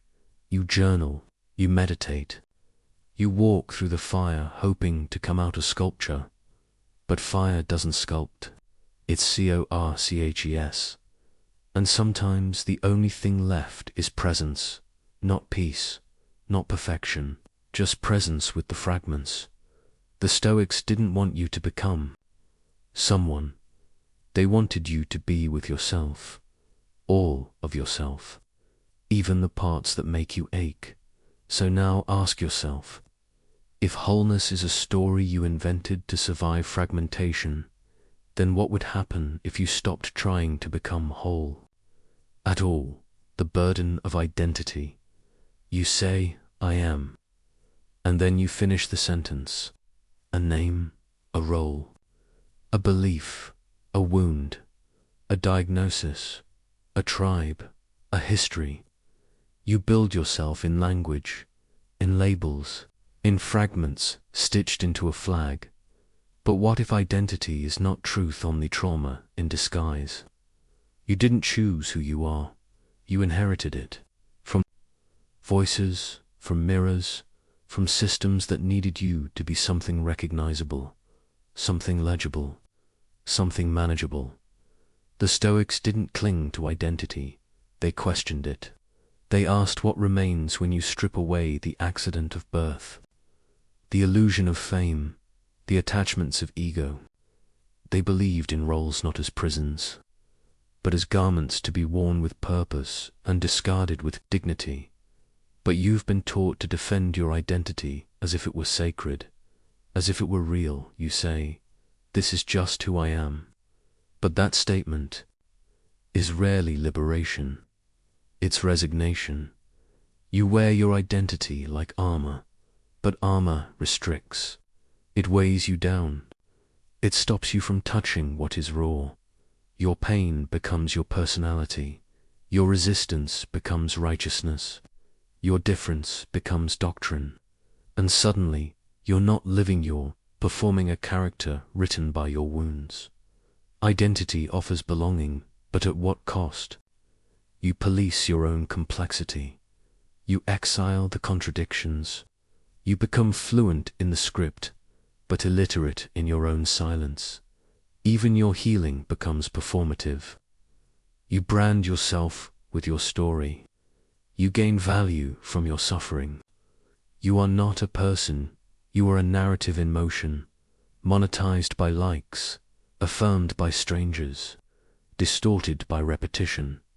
But who are you when the story ends? When the audience leaves? When the words don't land? When the mirror cracks? You fear letting go of identity because you think it will leave you empty. But maybe that emptiness is truth. Maybe the self is not something to find, but something to forget. Psychology calls it ego dissolution, the state where the boundaries of identity dissolve, where you are not a thing, but a field, not a name, but a pulse. Mystics sought this. Philosophers longed for it. The Stoics touched it in death. And yet you cling to who you think you are. You defend your labels as if your life depends on them. But maybe they're the very things suffocating it. Because identity, once fixed, becomes cage. It stops you from becoming. It tells you who you cannot be. It anchors you to a past that may no longer be true. So ask yourself, beneath your beliefs, your bio, your brand, before the first time someone called your name, if you are not your identity, then what is left of you when it's gone? The fiction of stability. You seek solid ground, routine, structure, predictability. You build calendars, create plans, measure goals. You seek permanence in partnerships, in houses, in beliefs. You say, I just want to feel safe. But what if stability is the most dangerous illusion of all? The Stoics understood the ground was always shifting. They lived through exile, war, loss, betrayal. They knew the only constant is collapse. To prepare is not to prevent change. To prepare is to surrender to its inevitability. You are not built for permanence. Your cells die daily. Your beliefs evolve. Your relationships morph. And still, you cling. You say, this is who I am. This is what I do. This is what I believe. But deep down, you know nothing stays. The job ends. The lover leaves. The body changes. The mind betrays. And suddenly, you're falling again. Stability is not safety. It is sedation. A performance of control on top of entropy. You crave stability. Not because it's true, but because it silences your panic. Because it gives you the illusion that tomorrow will look like today. But tomorrow owes you nothing. You've made gods of the predictable. Morning routines, investment plans, long-term relationships, but time mocks your spreadsheets. Nature erases your plans, and fate does not ask for consent. Even your mind is unstable. Thoughts flicker, moods swing, trauma resurfaces, memories rewrite themselves. You do not contain continuity. You contain motion, and still you measure your life by how settled you are. You equate peace with stagnation. You fantasize about a day when nothing will change again, but that day is death. You mistake numbness for calm. You call boredom contentment. You shrink your desires to fit inside routines that kill your spirit more gently than chaos ever could. But there is no shelter. Even your most sacred foundations, love, health, identity can vanish with one phone call, one diagnosis, one betrayal, one quiet catastrophe. The Stoics didn't build fortresses. They stood in storms, because storms are the truth, and anything that can't survive them isn't real. You keep asking, when will life stop shifting? But life is made of shifts. It breathes in endings. So now, ask what if the longing for stability is the very thing keeping you from living? If everything you love can vanish, then what does it mean to feel safe? The paradox of time. You wear a watch. You follow clocks. You divide your days into hours, your life into decades. You measure progress, mark anniversaries, chase deadlines. Time is your god. But what if time doesn't even exist? Einstein told you, time is relative. It bends, slows, stretches. It is not fixed. It is not linear. It is not absolute. But still you organize your soul by it. The Stoics knew time was a shadow. They didn't waste it, but they didn't worship it either. They understood the present moment was all that seemed real, but even that, they suspected, was illusion. You say, I don't have time. Time heals. Time will tell. But time tells nothing. Time is a silence you narrate. You're not running out of time. You're running out of attention, out of presence, out of illusions to cling to while pretending you know what day it is. Because what is a minute? A human invention. A measurement carved into stone and satellite to tame the void. You think you know how old you are, but your cells regenerate. Your thoughts shift. Your personality evolves. You are a different person than the one who began this paragraph, and yet you fear wasting time, as if you could waste something that cannot be held, as if you could lose something that was never yours. Time does not pass. You do. You think of the past like it's behind you. But the past is alive in your nervous system, in your fears, in your reflexes, in the way your voice tightens when someone speaks a certain tone. You think of the future as ahead, but it's built from memory, not prophecy. You imagine it based on echoes. It is not new. It is recycled. You are not traveling through time. You are spinning in stories. Psychologists call it chronesthesia, ability to mentally time travel, but it's a trick, a useful glitch, a feature evolved to plan and regret. But who are you in time? You try to manage it. You optimize. You fear the clock ticking down. But your fear is not about time. It's about meaning. You want more time because you haven't felt alive in the time you had. But more time doesn't fix that, the Stoics said. You act like mortals in all that you fear, and like immortals in all that you desire. You waste your days and beg for more years. You postpone being you, delay truth. You store joy in the cloud of later, and then life happens and ends, and you wonder where the time went. But time didn't go anywhere. You did. So ask yourself, if time is only a story you're telling yourself, then what have you truly lost when you say it's gone? The mirage of healing. You say you're healing, that you're growing, that you're moving forward. You post about the journey. You track the milestones. You name the phases: grief, release, transcendence.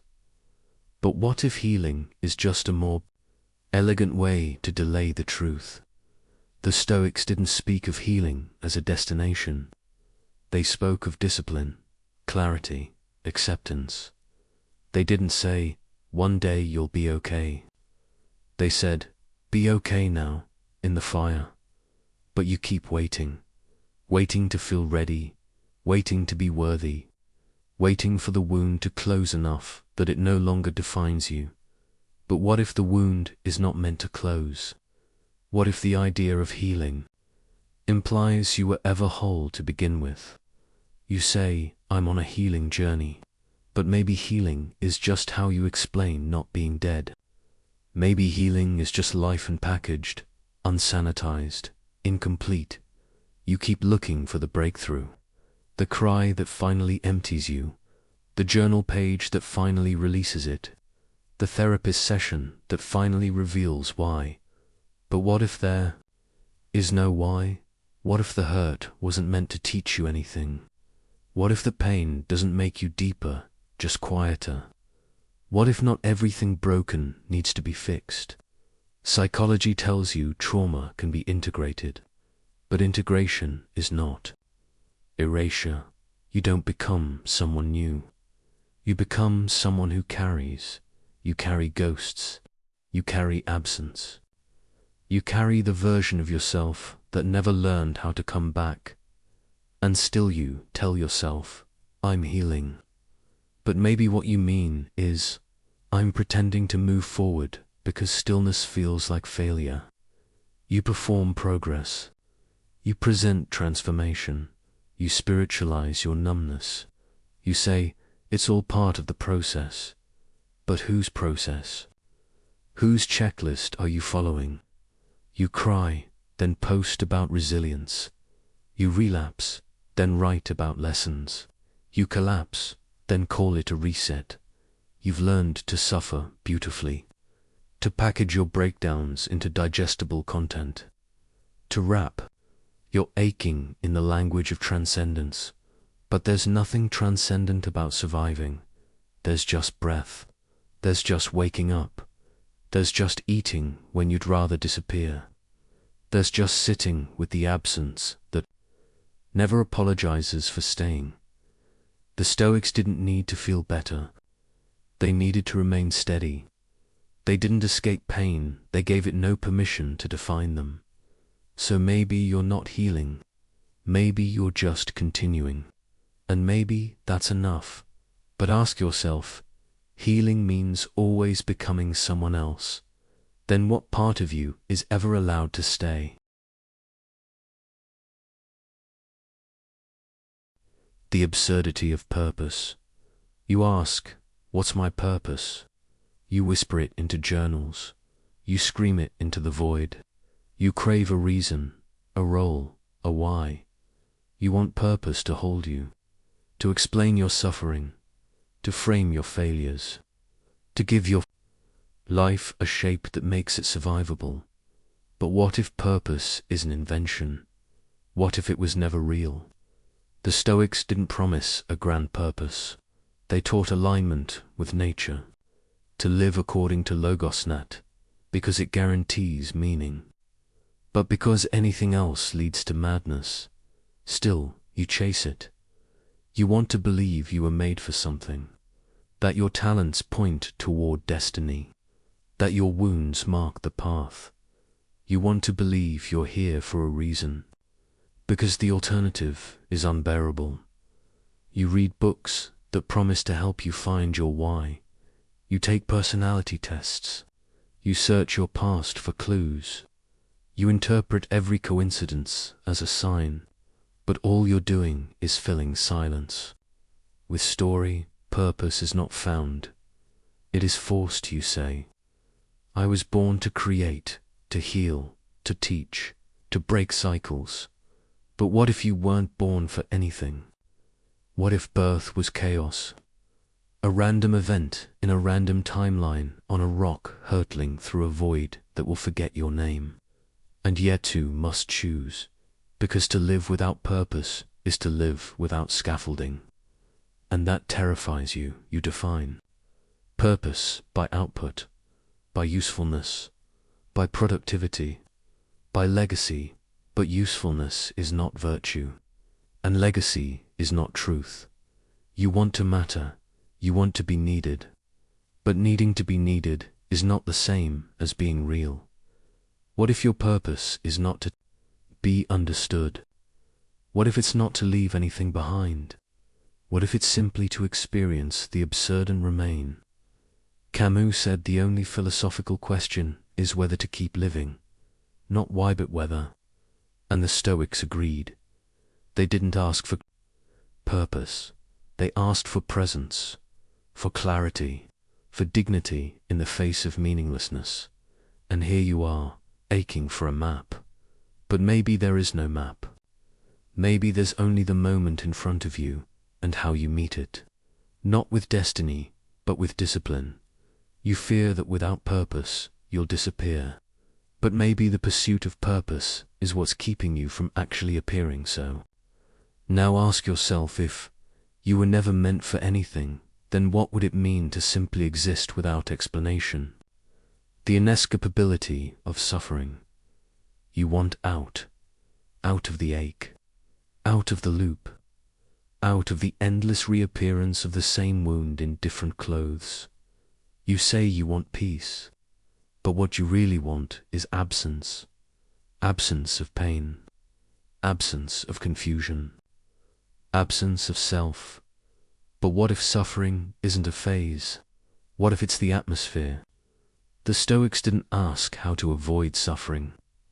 They asked how to carry it, because suffering wasn't the exception, it was the foundation. Seneca said, "To live is to be a soldier. Every day, a battle, not always loud. Sometimes it's just getting out of bed. Sometimes it's just saying I'm fine without collapsing." You keep trying to heal your suffering like it's a disease. But what if it's not meant to be cured? What if suffering is the teacher that never leaves the room? Modern culture tells you pain has a purpose, that it builds character, that it opens the heart. But sometimes pain just destroys. Sometimes it leaves nothing. No insight, no transformation, no redemption. And still you wake up in it. You breathe through it. You exist beside it. And that is the miracle. Not that you overcome, but that you continue. You scroll past quotes about growth. You listen to podcasts that tell you how to reframe your agony. You light candles to make your grief feel sacred. But the truth is, it still hurts, even in gold light, even with soft music, even with gratitude, because suffering doesn't care about your mindset. It arrives uninvited. It does not wait for you to be ready, and it does not leave when asked. You try to explain it, to give it a shape, to name it, but language fractures in the face of true pain. Real suffering is wordless. It bleeds into the body. It settles in the chest. It becomes part of how you walk, how you speak, how you love. And sometimes you're not suffering actively. You're suffering in anticipation. You're pre-grieving what hasn't happened yet. You're flinching in a room no one has entered. You try to escape it through routines, rituals, substances, affirmations, but every exit is temporary. Every breath of relief leads back to the same hallway. The Stoics didn't run. They didn't sedate. They stood still and said, "Endure," not because they liked the pain, but because pretending to escape it only multiplies it. So you ask, when will it stop? When will I finally be okay? But maybe okay isn't the point. Maybe the point is to remain fractured, breathing lucid in the fire, because there is no other world, only this one, only this pain, only this body carrying what cannot be put down. So now ask yourself, if suffering is the cost of consciousness, then what does it mean that you're still here, paying it? The myth of redemption. You tell yourself it wasn't all for nothing, that the heartbreak made you wiser, that the betrayal made you stronger, that the collapse taught you who you really are. You stitch suffering into narrative. You reframe chaos as character development. You call your breakdown a breakthrough. You call your grief sacred. But what if there's no redemption coming? What if the pain didn't shape you into something better, just something quieter? What if you didn't grow, you just learned how to hide? The Stoics never romanticized pain. They didn't say it was beautiful. They said it was inevitable. And the only thing you control is how you meet it. But you insist on meaning. You insist it was worth it. You insist you wouldn't change the past because it made you who you are. That's not strength. That's survival, rewriting history. You don't forgive because it healed you. You forgive because the bitterness began to rot your stomach. You don't move on because you're free. You move on because the weight would have drowned you. There is no neat bow at the end of your suffering. No certificate of growth. No final act where it all comes together and makes sense. Sometimes the villain wins. Sometimes the wound stays open. Sometimes you never get the apology. Sometimes the best you get is endurance, and yet you keep searching. For the moment it will all click. For the person who will make it worthwhile. For the day you'll look back and say, "Ah, that's why it happened." But what if that day never comes? What if some things just happened, without cosmic orchestration, without moral significance, without narrative, logic, just violence, just silence, just endings? You tell yourself you are redeemed, but maybe you're just exhausted. Maybe you're mistaking numbness for peace. You want to believe there's a higher order, that your agony was a stepping stone, that your suffering earned you a place in some divine ledger of resilience. But no one's keeping score. There's no judge, no reward, no ribbon. The Stoics asked for virtue, not vindication. They didn't need their pain to be justified. They just didn't want it to change their character. But your pain changed you. And now you wear it like proof, like a badge, like a flag. And still the ache lingers. So tell me, if your pain never leads to redemption, would you still carry it with the same reverence? The mask of morality. You want to be good, kind, just, empathetic. You want to be seen as virtuous, not just by others, but by yourself. You need to believe you're on the right side, that you're not the villain in anyone's story. But what if morality is not a truth, just a costume you learned to wear? The Stoics pursued virtue, yes, but not for praise, not for power, not even for peace. They pursued it because it was the only thing left when everything else was stripped away. But even they knew virtue was not always visible. You perform goodness. You apologize quickly. You nod at the right moments. You share causes. You donate. You volunteer. You post. But beneath the gesture, what lives? Sometimes guilt, sometimes ego, sometimes fear of being exposed. Morality has become currency, a way to purchase belonging, a way to mask confusion, contradiction, anger, hunger. You don't become good, you perform good. You filter your darkness, not because it's gone, but because it's inconvenient. You label your impulses wrong and your silence wise. You call your inaction patience, your avoidance maturity, your suppression growth. But what if morality, as you know it, is just behavioral obedience, a learned script, a social strategy, a survival adaptation masquerading as enlightenment? Children don't start with morality, they start with need. They learn good through reward, bad through shame, and that structure calcifies into identity. Now, as an adult, you still flinch when called selfish. You still starve yourself of honesty to appear selfless. You still pretend to understand when you're confused. You lie, not to manipulate. 2. Maintain the illusion that you are good, but goodness doesn't live in denial. It lives in friction, in failure, in contradiction, in confronting the parts of you that do not care. You want to be someone who never harms, but you've already harmed. You've betrayed, you've ignored, you've gossiped, you've judged without knowing, and yet you still cling to the mask. You say, "I'm a good person," but maybe good is not a destination.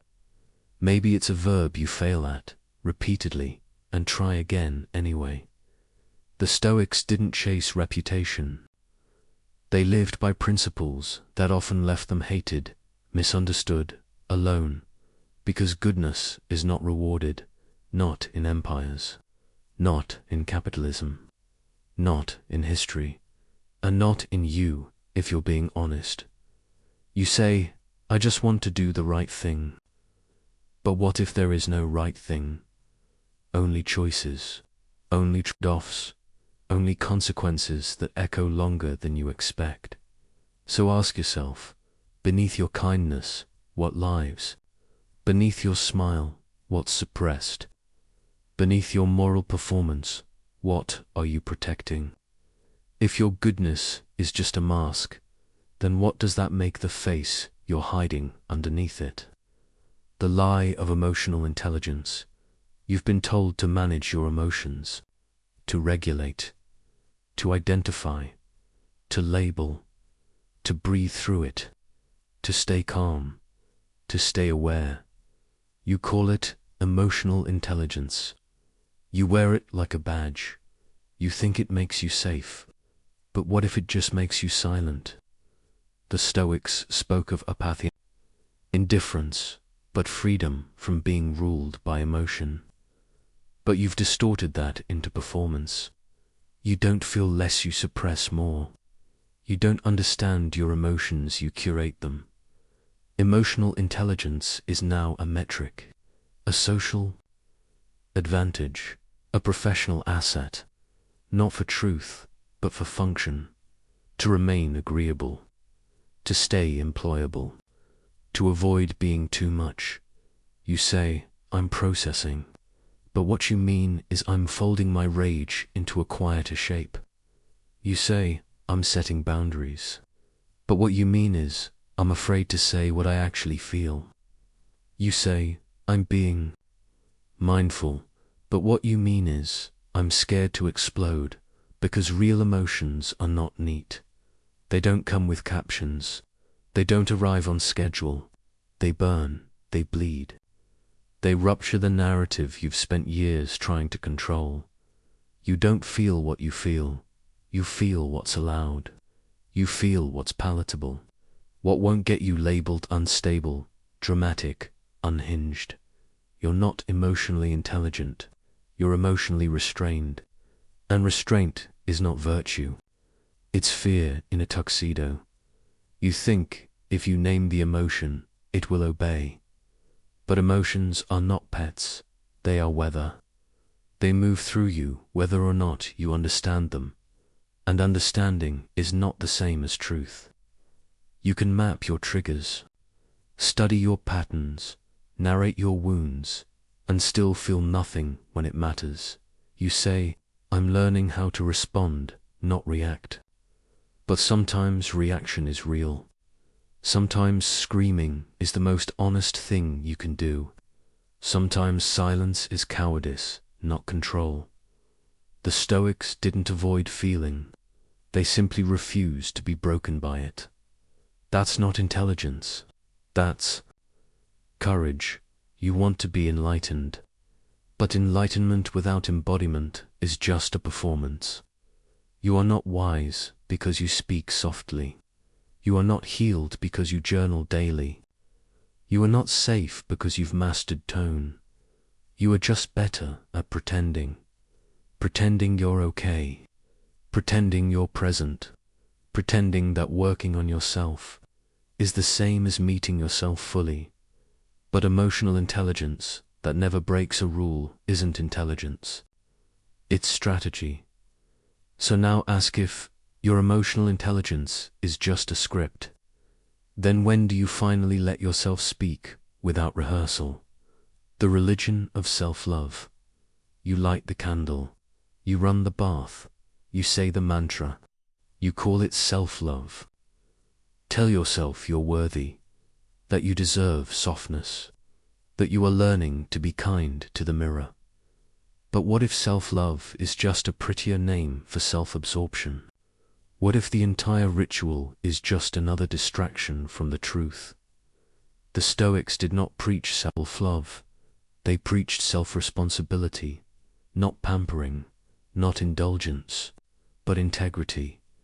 You say you're loving yourself, but often you're just avoiding discomfort, avoiding the hard conversations, avoiding accountability, avoiding the part of you that is still cruel, still jealous, still false. Self-love has become branding, aesthetic, a curated softness that masks internal decay. You post about your healing. You share your routines. You speak gently to others, to yourself, but behind the filtered glow, you're still breaking, still flinching, still pretending, because you're not loving yourself. You're managing your self-hatred through rituals. You say, I'm enough, but you say it like a spell, desperate, repetitive, unconvincing. If you were truly enough, you wouldn't need to scream it into the void. Self-love has become conditional. You love yourself when you're productive, when you're graceful, when you say the right thing, when you look the part, you perform worthiness. You practice affirmations like apology. You seek softness, not as rebellion, but as camouflage, because real love is not soft, it is feral, it is honest. It burns. To truly love yourself is to confront the parts of you that disgust you, to hold the rage without excusing it, to touch the grief without aestheticizing it, to admit the truth without needing to decorate it. And most days you can't, so you buy the candle. You write the gratitude list. You call your avoidance boundaries. You call your detachment evolution. But evolution isn't always pretty. Sometimes it's a scream in the dark. Sometimes it's clawing your way through lies you told yourself to survive. The Stoics didn't love themselves because they wanted to feel good. They respected themselves because they lived in accordance with what was true, even when that truth was brutal, even when it meant letting go of who they wanted to be. You don't need to love yourself. You need to meet yourself fully, without perfume, without mirrors, without the Instagram caption. So now, ask if your self-love only exists when it feels good. Then what part of you will remain when you strip the comfort away? The erasure called forgiveness. You say you've forgiven. You say you've let go. You speak of release, of closure, of moving on. But what if forgiveness is just another mask you wear to look whole? The Stoics spoke of justice. They urged restraint, not repression. They urged dignity, not denial. They knew vengeance was poison, but they never demanded you forget the wound.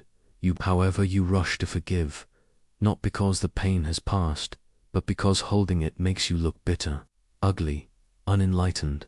So you rewrite the betrayal. You spiritualize it. You call it a lesson. You say they did the best they could, but the child in you still remembers, still clenches, still wants blood.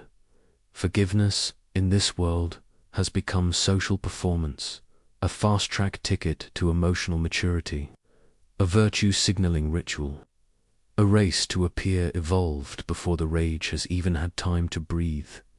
You're told forgiveness is for you, not them. But maybe that's not true. Maybe forgiveness is just the last line in the story people need to hear to be comfortable around your pain. They say, don't let it consume you. But maybe you're already consumed. Maybe the hurt lives in your cells, in your posture, in your silence. And maybe that's okay. Not everything needs to be exercised. Not every ache needs to be transformed into beauty. Some griefs are meant to remain sharp, intact, unprocessed. Forgiveness often demands erasure of rage, of memory, of dignity. You are asked to understand those who harmed you, but understanding is not absolution, and empathy is not a blank check. You can see their pain and still hate what they did. You can forgive and still say, that was evil. You can move on and still carry the wound like a relic. But the world doesn't want that. The world wants your compliance, your politeness, your performance of closure, because unresolved pain is inconvenient, and so you forgive before you're ready, before it's real, before the scream inside has even found its voice. You think that makes you free, but maybe it just makes you empty. The Stoics forgave through understanding human nature, through compassion born of clarity, not through denial, not through spiritual bypassing. So ask yourself, who taught you that forgiveness was the finish line? And what part of you had to die to cross it? If your forgiveness erases the truth of your pain, then who does it really serve? The fantasy of being understood.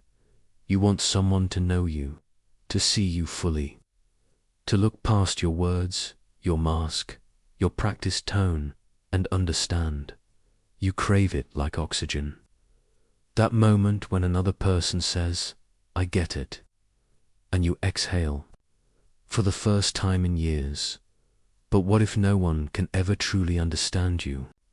The Stoics didn't beg to be known. They focused on clarity with the self, not connection with others. They understood no amount of external comprehension will quiet an internal storm, because no one else is inside you. You are alone in your perception, in your pain, in your history. You can share it, yes. You can describe it, perform it, narrate it. But what they receive is not what you intended. It is what they are able to hear. Language is translation. Emotion is distortion. Memory is fiction. So what, exactly, are they understanding? You say you don't get it when someone simplifies your suffering. You say you understand me better than anyone when someone mirrors your script. But even those closest to you are only guessing. They don't know the texture of your silence. They don't feel how your stomach tightens when you speak the truth. They don't hear the voice in your head that screams when your tone stays calm. You are a myth they carry in their mind, a projection, an echo, and still you try. You write poetry, you confess in fragments, you test people with half-truths to see how close they'll come. But no one reaches the core, because the core isn't speakable. It was formed before language. It was shaped in moments you don't remember but still live through every day. And when someone says, "I understand," you nod. But a part of you knows. They understand a version of you, not you. You think understanding equals safety. But even those who claim to understand you can still abandon you, still misuse your truth, still forget the depth of what you risked by speaking. So you retreat into curated sharing, into performative vulnerability, into metaphors and disclaimers and softness that keeps the sharpest pain out of reach. You become fluent in the language of connection, but mute in the presence of real intimacy. The Stoics would not be surprised. They did not beg for witness. They did not collapse in longing.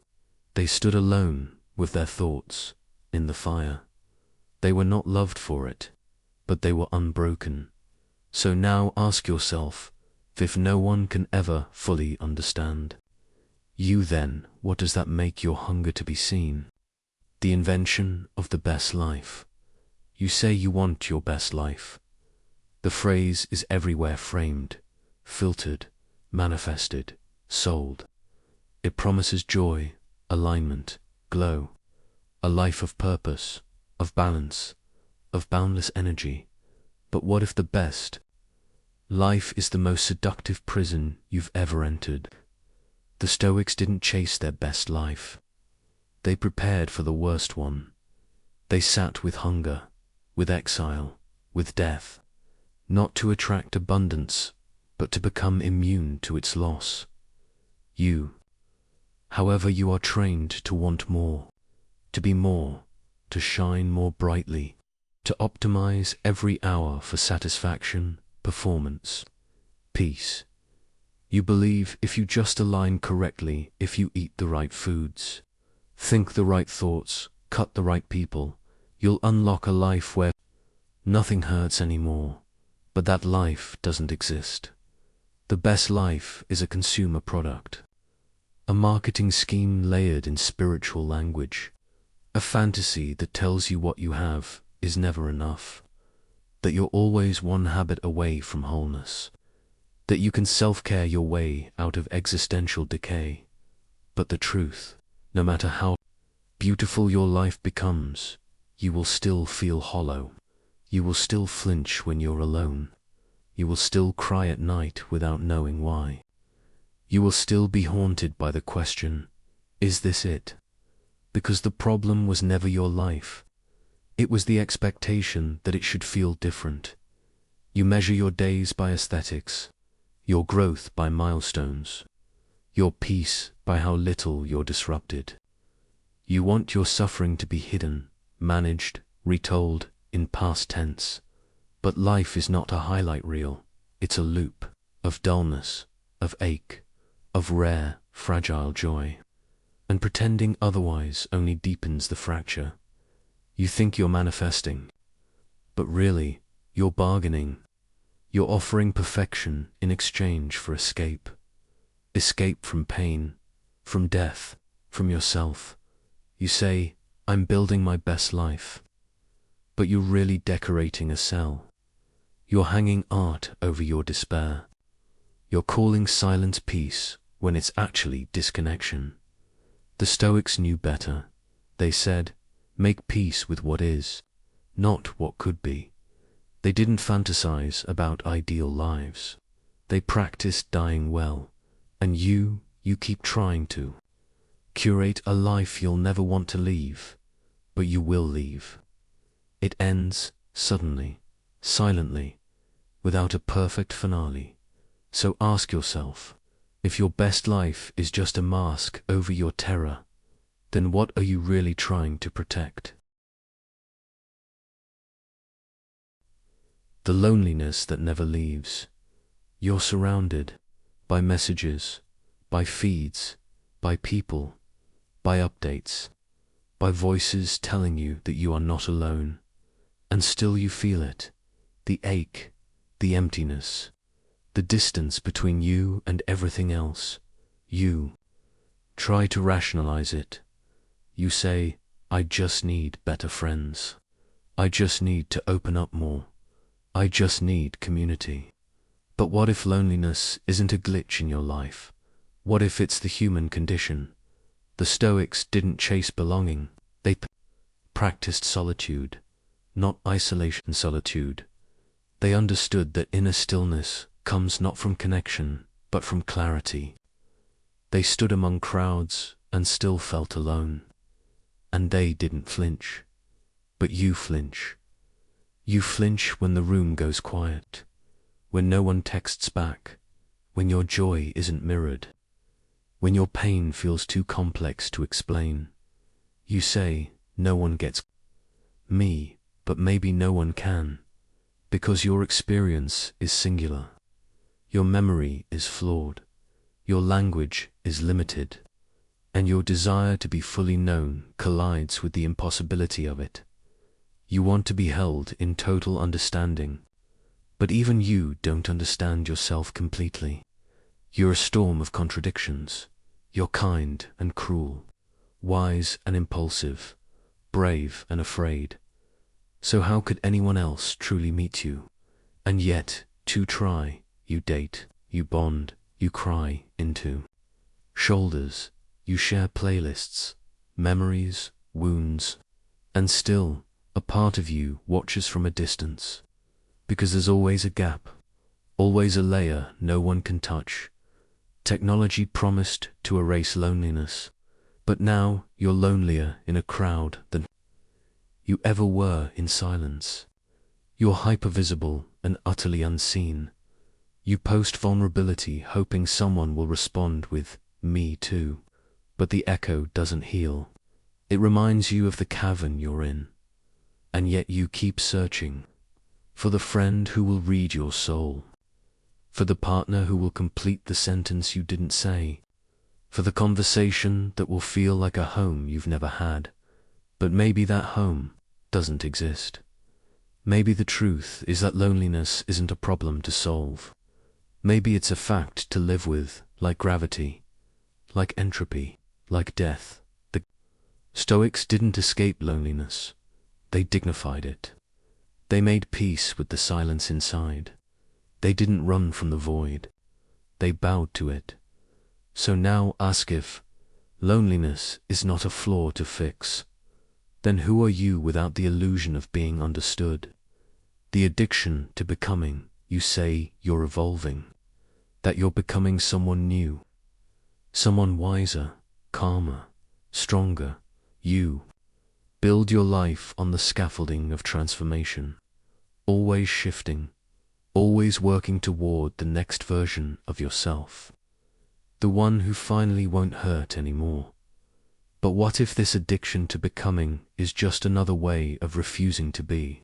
The Stoics didn't seek to become, they sought to be, to exist rightly now, not in 10 years, not after another program, not after the next relationship collapses and is repackaged as growth. You keep trying to outrun yourself. You treat your current self as a problem, as a temporary placeholder for the real you. But who decides when that real you arrives? Who sets the criteria for arrival? Every morning you wake up already late, behind on becoming, behind on potential, and your mirror becomes a scoreboard. Your thoughts become weapons. Your past becomes the enemy. You say, I'm not there yet. But where is there? You create milestones that vanish as soon as you reach them. You raise the bar every time you clear it. You call it ambition. You call it self-mastery, but it's never enough, because becoming never ends. It's an infinite ladder that devours the present. You postpone joy until you're healed. You delay honesty until you're ready. You defer intimacy until you're whole. But wholeness is a myth. Perfection is a cult. And the endless pursuit of growth is often just spiritualized shame. You don't want to change because it's noble. You want to change because you hate who you are, so you perform improvement. You quote wise thinkers. You track your habits. You disassociate with discipline. But beneath it all, you're scared. Scared that stillness will reveal rot. That if you stop becoming, you'll collapse. And maybe you will. But maybe that collapse is truth. Maybe the moment you stop upgrading, optimizing, evolving, is the moment you finally come home to the self that's been waiting beneath the noise. The Stoics didn't wait for transformation to begin living. They practiced virtue now, not when they felt ready, not when they felt perfect. Now, you are not a product. You are not an app to be updated. You are not a problem to be solved. You are already here, already breathing, already fractured and complete at once. So ask yourself, if you never become anything more than this, could you still bear to live with what you are? The insanity of seeking peace.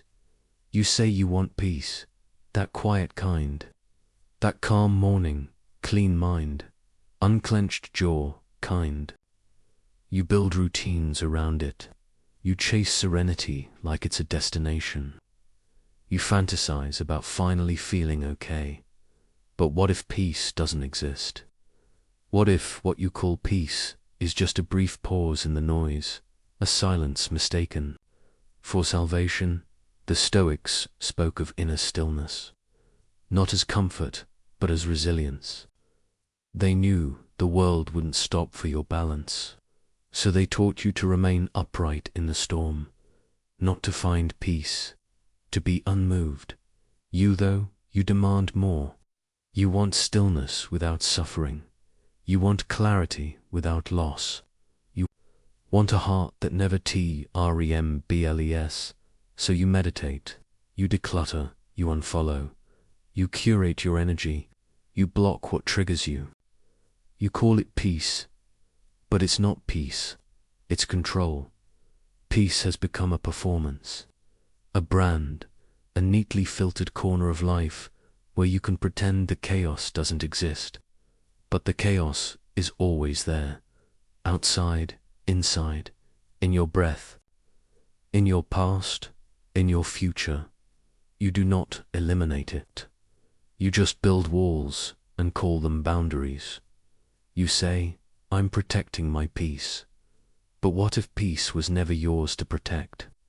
What if peace isn't protection, but surrender? You don't want peace. You want anesthesia. You want numbness wrapped in spirituality. You want the illusion that your anxiety has been outgrown, when really it's just been renamed. You light candles over your rage. You write mantras over your fear. You cover the earthquake with soft music and call it healing. But the quake is still there. It moves under everything.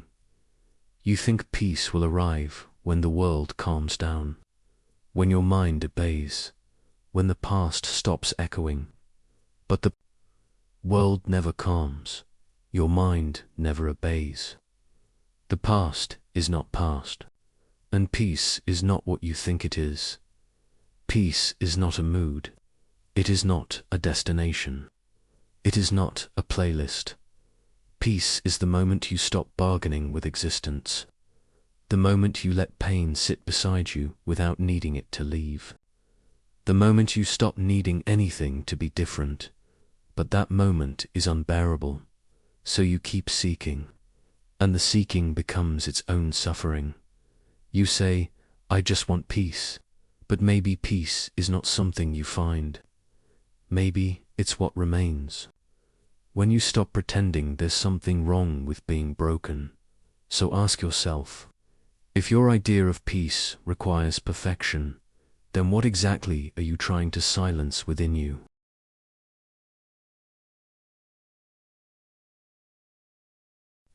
The hunger that purpose cannot feed, you wake with it, an ache, a pulse beneath your tasks. You fill your schedule, you set your goals, you pursue what you call meaningful work. But the hunger never leaves. It hums behind your ambition. It stalks your solitude. It peers through your success. You say, I just need to find my calling. But what if the hunger isn't calling you toward something? What if it's exposing the emptiness of everything? The Stoics didn't chase fulfillment. They practiced discipline. Not because they lacked dreams, but because they knew dreams often rot into delusion. You crave impact. You crave legacy. You crave applause from a world too distracted to look up. So you work, you grind. You give yourself to causes, to people, to outcomes, but nothing fills. The applause fades. The project ends. The milestone dissolves into the next. And the hunger returns. Because the hunger is not for achievement. It's for enoughness. And nothing external can feed that. You think you're meant for more. That your potential is a prophecy. That one day you'll arrive at a life where the ache finally stops. But the ache isn't a sign you're off course. It's the human condition. You've mistaken hunger for destiny. But destiny is a fairy tale. A neat arc to justify the chaos. A story that makes your choices seem inevitable. But they weren't. You were guessing. You still are. You say, I need a purpose. But purpose is not discovered, it's constructed. It's arbitrary, it's fragile. It's burned into your skin by repetition, not revelation. And when it crumbles, when the job ends, when the meaning fades, you panic. You spiral, because your identity was built on feeding the hunger with tasks, with output, with motion. You don't want a purpose. You want permission to rest, to stop proving, to exist without justification. But that terrifies you, because without purpose, who are you? The Stoics didn't demand meaning, they accepted absurdity. They didn't feed the hunger, they endured it. So now you're left with this annoying that no title can satisfy, a void that no mission statement can fill, a silence beneath the noise that no accomplishment can drown. And maybe that silence isn't asking you to do more. Maybe it's asking you to stop pretending anything you do will ever be enough. So ask yourself, if purpose is just another form of hunger, then what part of you is starving to be empty? The freedom that feels like drowning. You say you want freedom, to choose, to roam, to not be tied to anyone or anything. You say freedom is power. Freedom is the goal. Freedom is what makes you you. But what if freedom is just another word for abandonment? The Stoics cherished freedom, not of movement, but of mind. Not freedom from the world, but freedom within it. They didn't crave boundlessness, they craved self-mastery. But you crave escape. You equate freedom with options, with open tabs, with no commitment, with the ability to disappear at will. But real freedom isn't about what you can flee. It's about what you can face. And you avoid facing everything. Responsibility, intimacy, stillness, the weight of your own choices. You say, I want space, but space becomes distance. Distance becomes numbness, and numbness becomes identity. Perform independence like a badge. You sever ties before they tighten. You quit before they ask you to stay. You keep one foot out the door in every room you enter. And still you feel trapped, not because you've lost freedom, but because you've made freedom your God. And gods don't forgive you for needing.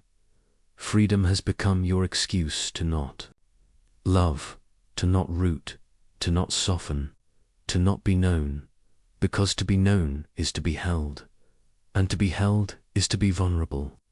And vulnerability feels like a cage to the self that worships escape.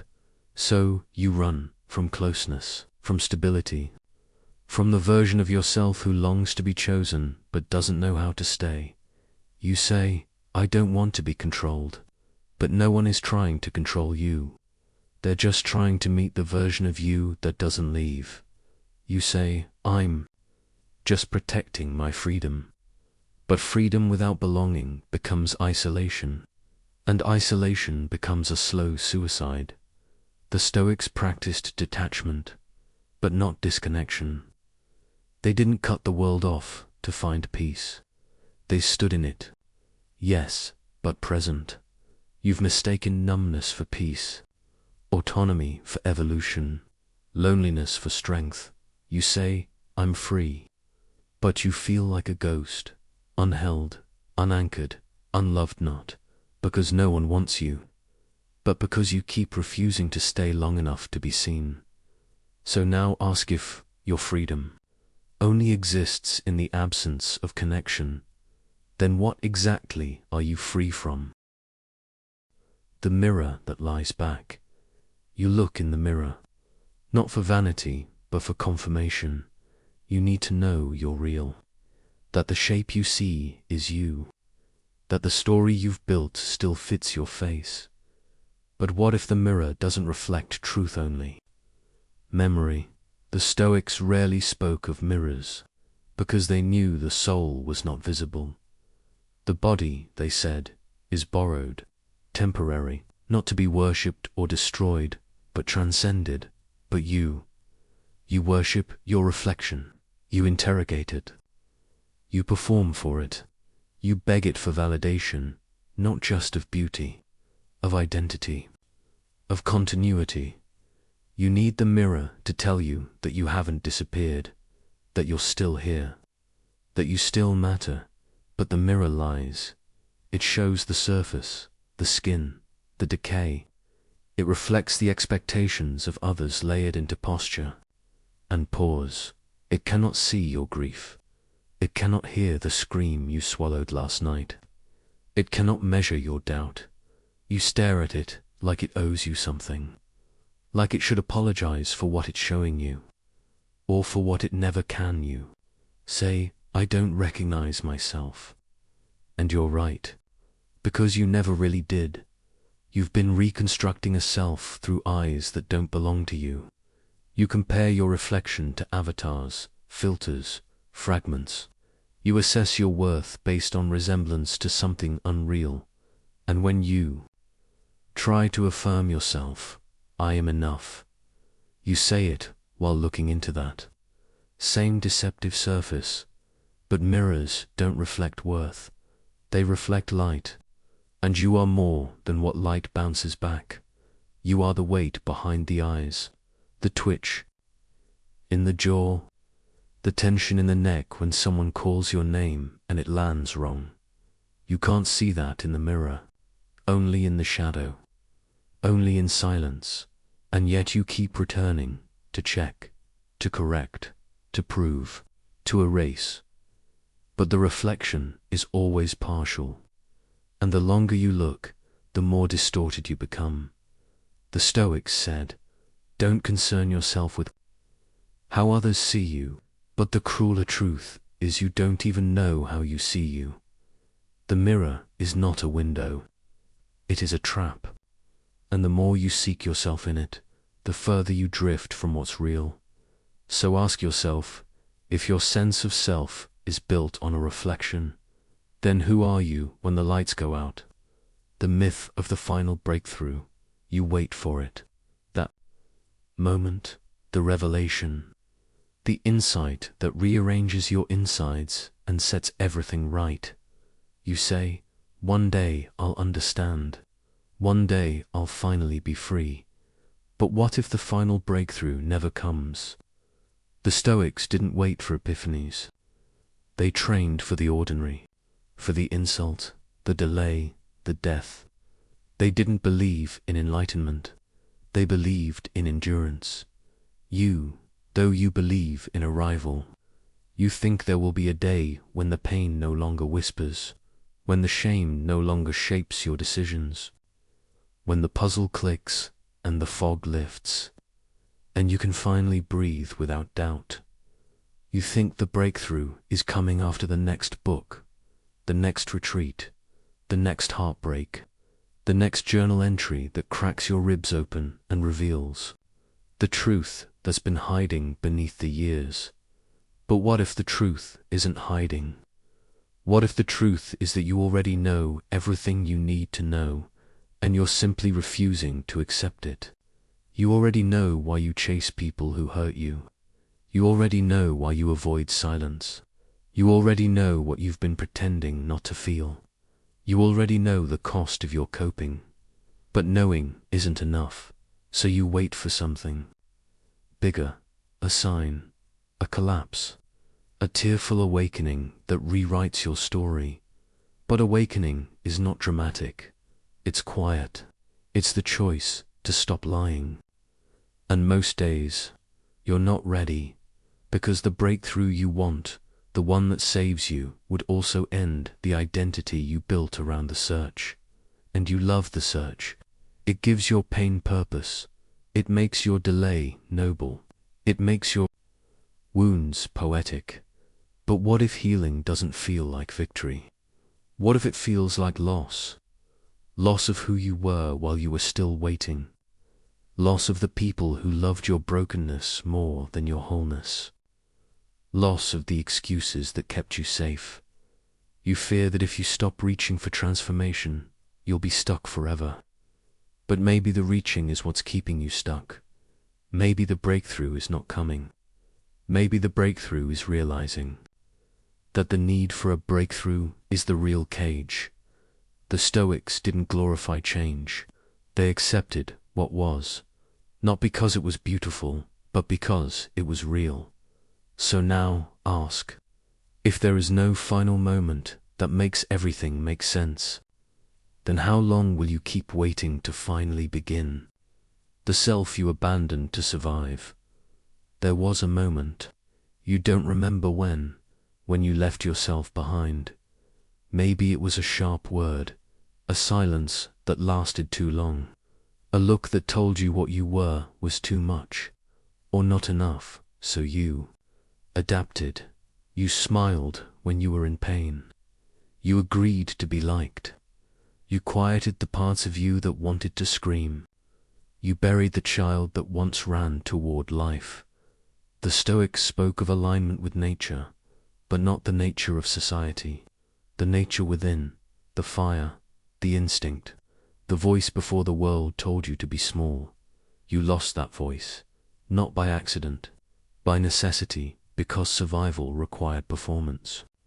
And performance became identity. You learned what earned affection, what kept the peace, what made them proud, what avoided punishment, and so you built a self, one optimized for safety, for success, for applause, but not for truth. And now that self is exhausted, it smiles too quickly, it nods without belief. It lives in a body that flinches at kindness and softens only in isolation. You look at photos of yourself and think, that's not me. And you're right, but if that's not you, then where did you go? You fear going back, to the moment of fracture, to the buried scream, to the original self who dared to feel before knowing what it would cost. But that's the only way forward. Not through reinvention, through return. The Stoics weren't emotionless. They were fierce protectors of essence. They knew that to live without pretense is the rarest courage. You think healing is building a new self, but maybe healing is remembering the one you left behind, the one who felt too much, who asked strange questions, who laughed at nothing, who didn't yet know shame. You are not the roles you've perfected, not the mask you've worn so long it started to breathe. You are the moment before the mask, the breath before the fear, the self you abandoned when survival demanded sacrifice, and now you're safe.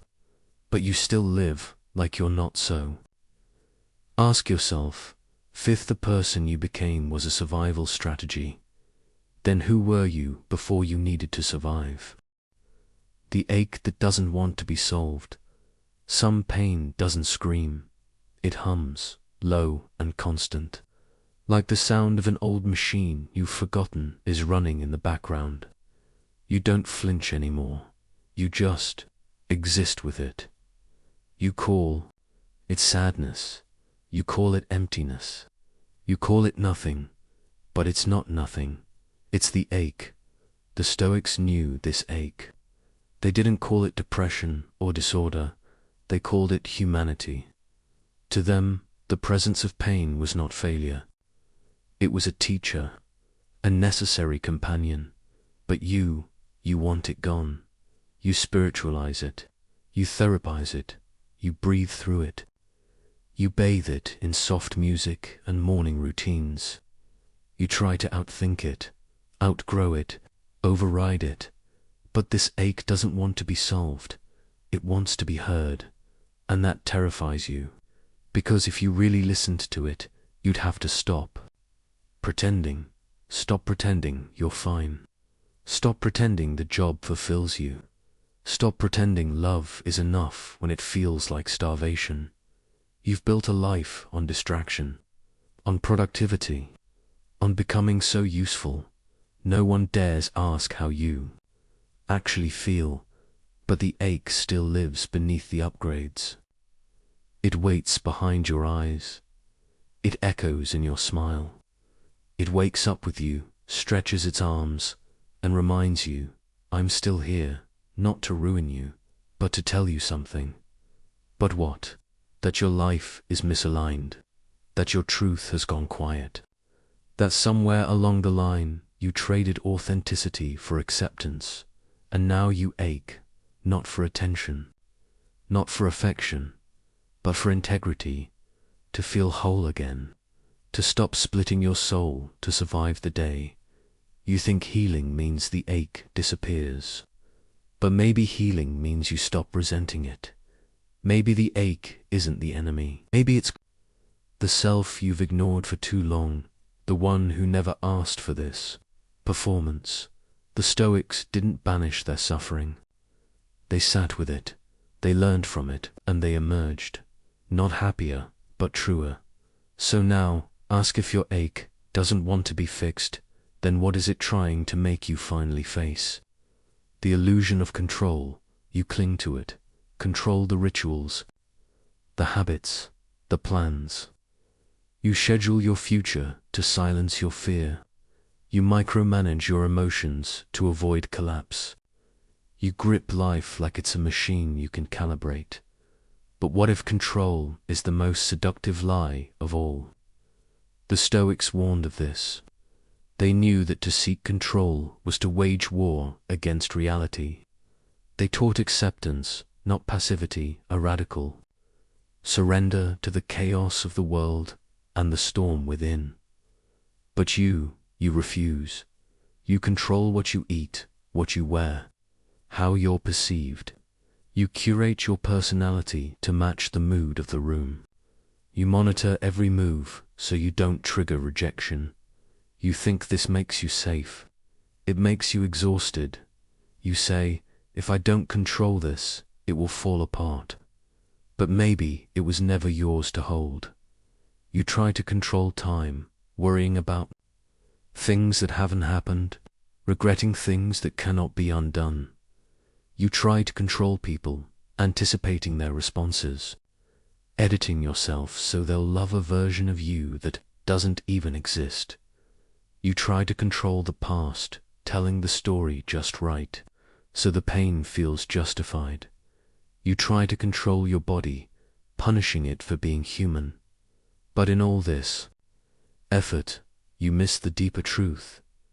Control is not peace. It is fear in disguise. Fear of betrayal. Fear of failure. Fear of chaos. Fear of letting go and being shattered. You think you are the architect of your life, but you are the storm shelter, not the storm. The riverbed, not the river. You think you are strong for keeping it all together, but maybe strength is letting it fall apart, letting go of the illusion that you were ever in charge, because you weren't. The Stoics didn't teach control. They taught sovereignty, not over the world, over the self, over judgment, over impulse, over how you meet the inevitable collapse of things. But you can't collapse with grace. When you're pretending you can stop the fall, you ask, what if I lose everything? But the more urgent question is, what have you already lost trying to keep everything in place? So ask yourself, if control is just fear-wearing structure, then who would you be if you finally let go? The violence hidden in comparison. You scroll, you scan, you compare, you measure yourself against filtered strangers and familiar ghosts. You don't even know you're doing it anymore. It's built into your breath, into your sense of enoughness. But what if comparison isn't just insecurity? What if it's a quiet kind of violence? The Stoics spoke of detachment from opinion, not to be indifferent, but to avoid the poison of external validation. They knew that envy fractures the soul, that comparison makes you a stranger to your own life. But you compare because you think it helps. You say, it motivates me, but it doesn't. It diminishes you. Every time you compare, you shrink, you distort, you abandon your unique path to chase someone else's illusion. You compare your insides to their outsides, your confusion to their curated calm, your pain to their performance. You call it benchmarking, you call it standards, you call it realism. But it's not real, it's an illusion dressed in logic. A performance of progress built on other people's highlight reels, and it's never neutral. Comparison is competitive. It always ends in hierarchy, in winner and loser, in worthy and unworthy. But there is no finish line, no judge, no scoreboard that matters. Yet still you obsess over who's ahead, who's younger, richer, more healed, more spiritual. And worst of all, you compare your suffering. You ask, why am I hurting when others have it worse? As if pain is only valid on a sliding scale, as if healing is a race, as if your wounds must be justified by some invisible committee of suffering. But pain isn't comparative. It's intimate. It's yours. It doesn't need to be bigger than someone else's to matter. The Stoics would ask, why seek your reflection in someone else's mirror? You have become addicted to looking sideways. So much so, you've forgotten how to look inward. You don't ask, what do I need? You ask, what do they have that I don't? And that question becomes a wound. You don't heal by looking over your shoulder. You don't grow by resenting others' light. You don't find peace by trying to outdo someone else's silence. So now, ask yourself, if comparison always makes you feel small, then why do you keep using it to measure your worth? The peace that doesn't announce itself. You were waiting for a sound, a crack in the sky, a voice that said, now it's over. Now you can rest. But there was no voice. Only a quiet so deep it started sounding like truth. You mistook growth for light. You expected peace to arrive with fanfare, to interrupt the ache, to declare your transformation complete. But real peace does not shout. It doesn't affirm, it doesn't explain, it just ... stops resisting. The Stoics called it tranquility. Not because it was calm, but because it was beyond wanting. No more reaching, no more rewriting, no more clinging to the lie that you were one revelation away from wholeness. You are not broken. You are not healed. You are not progressing. You are occurring. You don't need more. You don't need less. You don't even need to understand. You just need to stop mistaking noise for aliveness, movement for progress, certainty for safety. You thought this journey would return you to some pure version of yourself, a core you abandoned or forgot. But maybe there is no core, just layers, each peeled back until all that remains is silence, not the silence of answers, but the silence that finally stops asking. You are not enlightened. You are not elevated. You are here, still, and that is all. And maybe, that's what peace actually is. Not a feeling, not a state, but the absence of struggle with what is. You do not need to be more than this, so ask yourself not to escape, not to rise, not to win, but only because. This is all that's left to ask. If peace doesn't look like healing, hope, or happiness, would you even recognize it when it arrives? The self that watches it all burn. There is a moment, after everything has failed, where you stop trying to fix, stop trying to heal, stop trying to mean anything. You just watch your ideas unravel, watch your past reframe itself, watch the future you imagined dissolve like breath on glass. And there you are, not broken, not whole, just watching. The Stoics knew this state. They didn't name it victory. They didn't name it defeat. They named it freedom. Not the kind that moves, not the kind that wins, the kind that observes. Because what remains when everything collapses? Not your hope, not your strength, not your wisdom. What remains is the part of you that never needed to win, the part of you that watches suffering without flinching, The part of you that sees truth and doesn't run. The part that has no name because it predates identity. That's what's left. Not a phoenix, not a hero, not a healed version of the wounded child, just awareness, unadorned, unrelenting, unafraid. You expected a transformation, a final becoming, a radiant version of yourself walking out of the fire. But there is no walking out. You live in the fire now, and you are learning not how to escape it, but how to stop confusing the flame for the enemy. You are not here to be saved. You are here to remember that nothing ever needed saving. Not your mind, not your body, not your story, because what burns away was never you. And what remains, what silently, endlessly remains, is the witness. So ask yourself the last question, the only question left, once everything else is ash.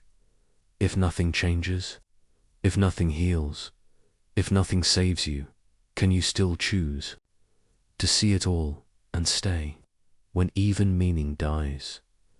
So you've made it to the end, to the stillness beneath all answers, to the edge where thought itself breaks down, not into clarity, but into absence.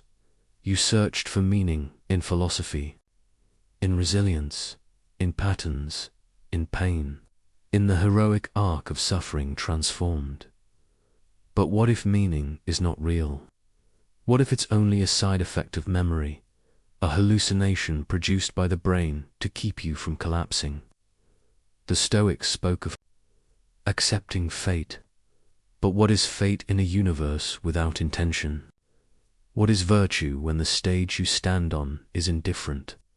What is purpose when the actor, the script, and the audience are all illusions? You built an identity on the hope that your pain meant something, that your story was part of something larger that you were becoming. But maybe you aren't becoming anything. Maybe you're just occurring. A flicker of light in a system that never knew your name. You believed in growth. You believed in healing. But those were myths, comforts, dressed as progress. Tools for people who cannot accept that some wounds are permanent, some questions are unanswerable, some parts of you will never come back. And now you see it, not with fear, but with a terrifying calm. There is no deeper self, no destiny, no redemptive narrative waiting at the end of the tunnel.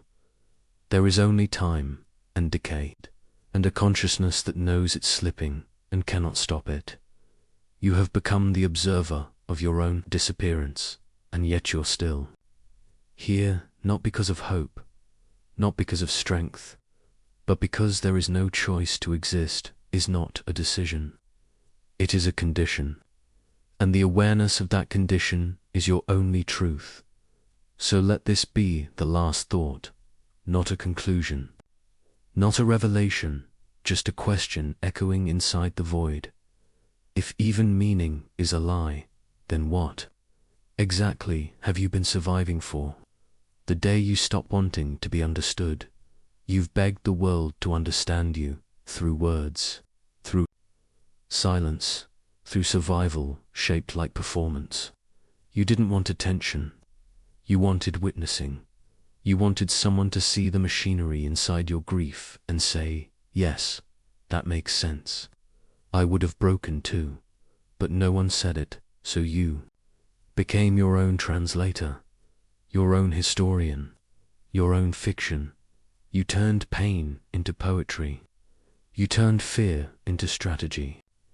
You turned your loneliness into a lifestyle. And somewhere in all that, explaining, you vanished. The Stoics warned about the desire to be understood. They called it vanity. They knew it was a trap, because even if they understand you, they cannot carry you. They cannot crawl into the wound and live there with you. But you kept trying. You tried to heal by narrating. You tried to feel by being seen. You tried to know yourself through the reflections in other people's eyes. But mirrors are not reliable. They distort, they flatter, they lie. And now you feel it. That quiet click inside your soul when the craving finally dies. You stop needing to be understood. You stop translating. You stop performing grief like it deserves an audience. You become something else. Not closed, not cold, just done. Because you realize being understood is not connection, it's control. And you're finally willing to be invisible if it means being free. There's no applause in this space, no resolution, just you, raw, unexplained, undecorated. The Stoics didn't seek admiration. They sought sovereignty, not to be known, but to be untouched. So you surrender, not to people, not to stories, but to reality, silent and unmoved by your interpretation of it. And this is it, the final collapse, not of the world, of your need to shape it. So one last time, ask, if no one ever truly understands you, can you still allow yourself to exist without explanation? The life you lived without being alive. You did everything right. You followed the script. You made yourself useful, polite, manageable. You smiled when it hurt. You kept moving when you wanted to disappear. You answered every expectation like a soldier waiting for orders. And now you're here, at the end of it. And you don't remember a single real moment of it being yours. The Stoics asked us to contemplate death, not to fear it, but to sharpen life, to live so consciously that nothing is wasted. But you didn't waste time. You forfeited it. You existed like a ghost taking notes, always analyzing, never inhabiting. You chased approval. You built systems. You worked hard to be safe, seen, perfect, but you were never really in your life, only near it, just outside it, watching, managing, editing, and now it hits you. The grief isn't just for what you lost, it's for what you never touched. The memories feel like someone else's. The joys feel like shadows. The years blur because you were never home in your own body. You thought aliveness would come later, after the degree, after the job, after the healing, after someone finally chose you. But later never arrived. The truth, you can lose a life without ever dying. You can breathe without ever being. And no one will notice because you looked so convincing. You became a placeholder for your own presence. You smiled just enough. You responded just enough. You survived just enough. And now, in the silence, you realize what the Stoics meant by memento mori. It's not a warning, it's a mirror. Because the tragedy was never that you might die. It's that you might never live. So ask yourself, if you've made it this far without ever truly arriving, then what exactly have you been calling your life?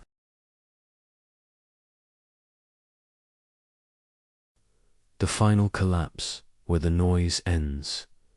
You've come this far, through the spiral, through the silence, through every twisted mirror of thought, self, science, and soul. You thought you'd arrive somewhere clearer, freer, finished. But there is no arrival, only this quiet, this unease. This unbearable awareness that nothing was ever stable to begin with. You were taught that life unfolds forward, that meaning accumulates, that suffering produces wisdom, that growth is linear, that the worst would eventually be behind you. But what if you were never supposed to ascend? The Stoics did not promise transcendence. They promised lucidity, to see clearly without illusion, to hold pain without narrative, to live not because it's pleasurable, but because it is yours, You've unmasked every false comfort. You've stood in the storm of your mind with no shelter but awareness. You've traced the lies you were fed, then the lies you fed yourself. You've named the things you avoid. You've questioned the walls you built. You've looked beneath peace and found silence, beneath purpose and found hunger, beneath healing and found fear. And now, stripped of story, you are finally naked, not healed, not saved, just real. And maybe this broken clarity is the closest you'll ever get to truth. There's no final catharsis, no musical swell, no revelation that fixes everything. There is only you, the ache that doesn't want to be solved, the hunger that cannot be fed, the self you abandoned to survive, the parts of you still waiting for permission to stop performing.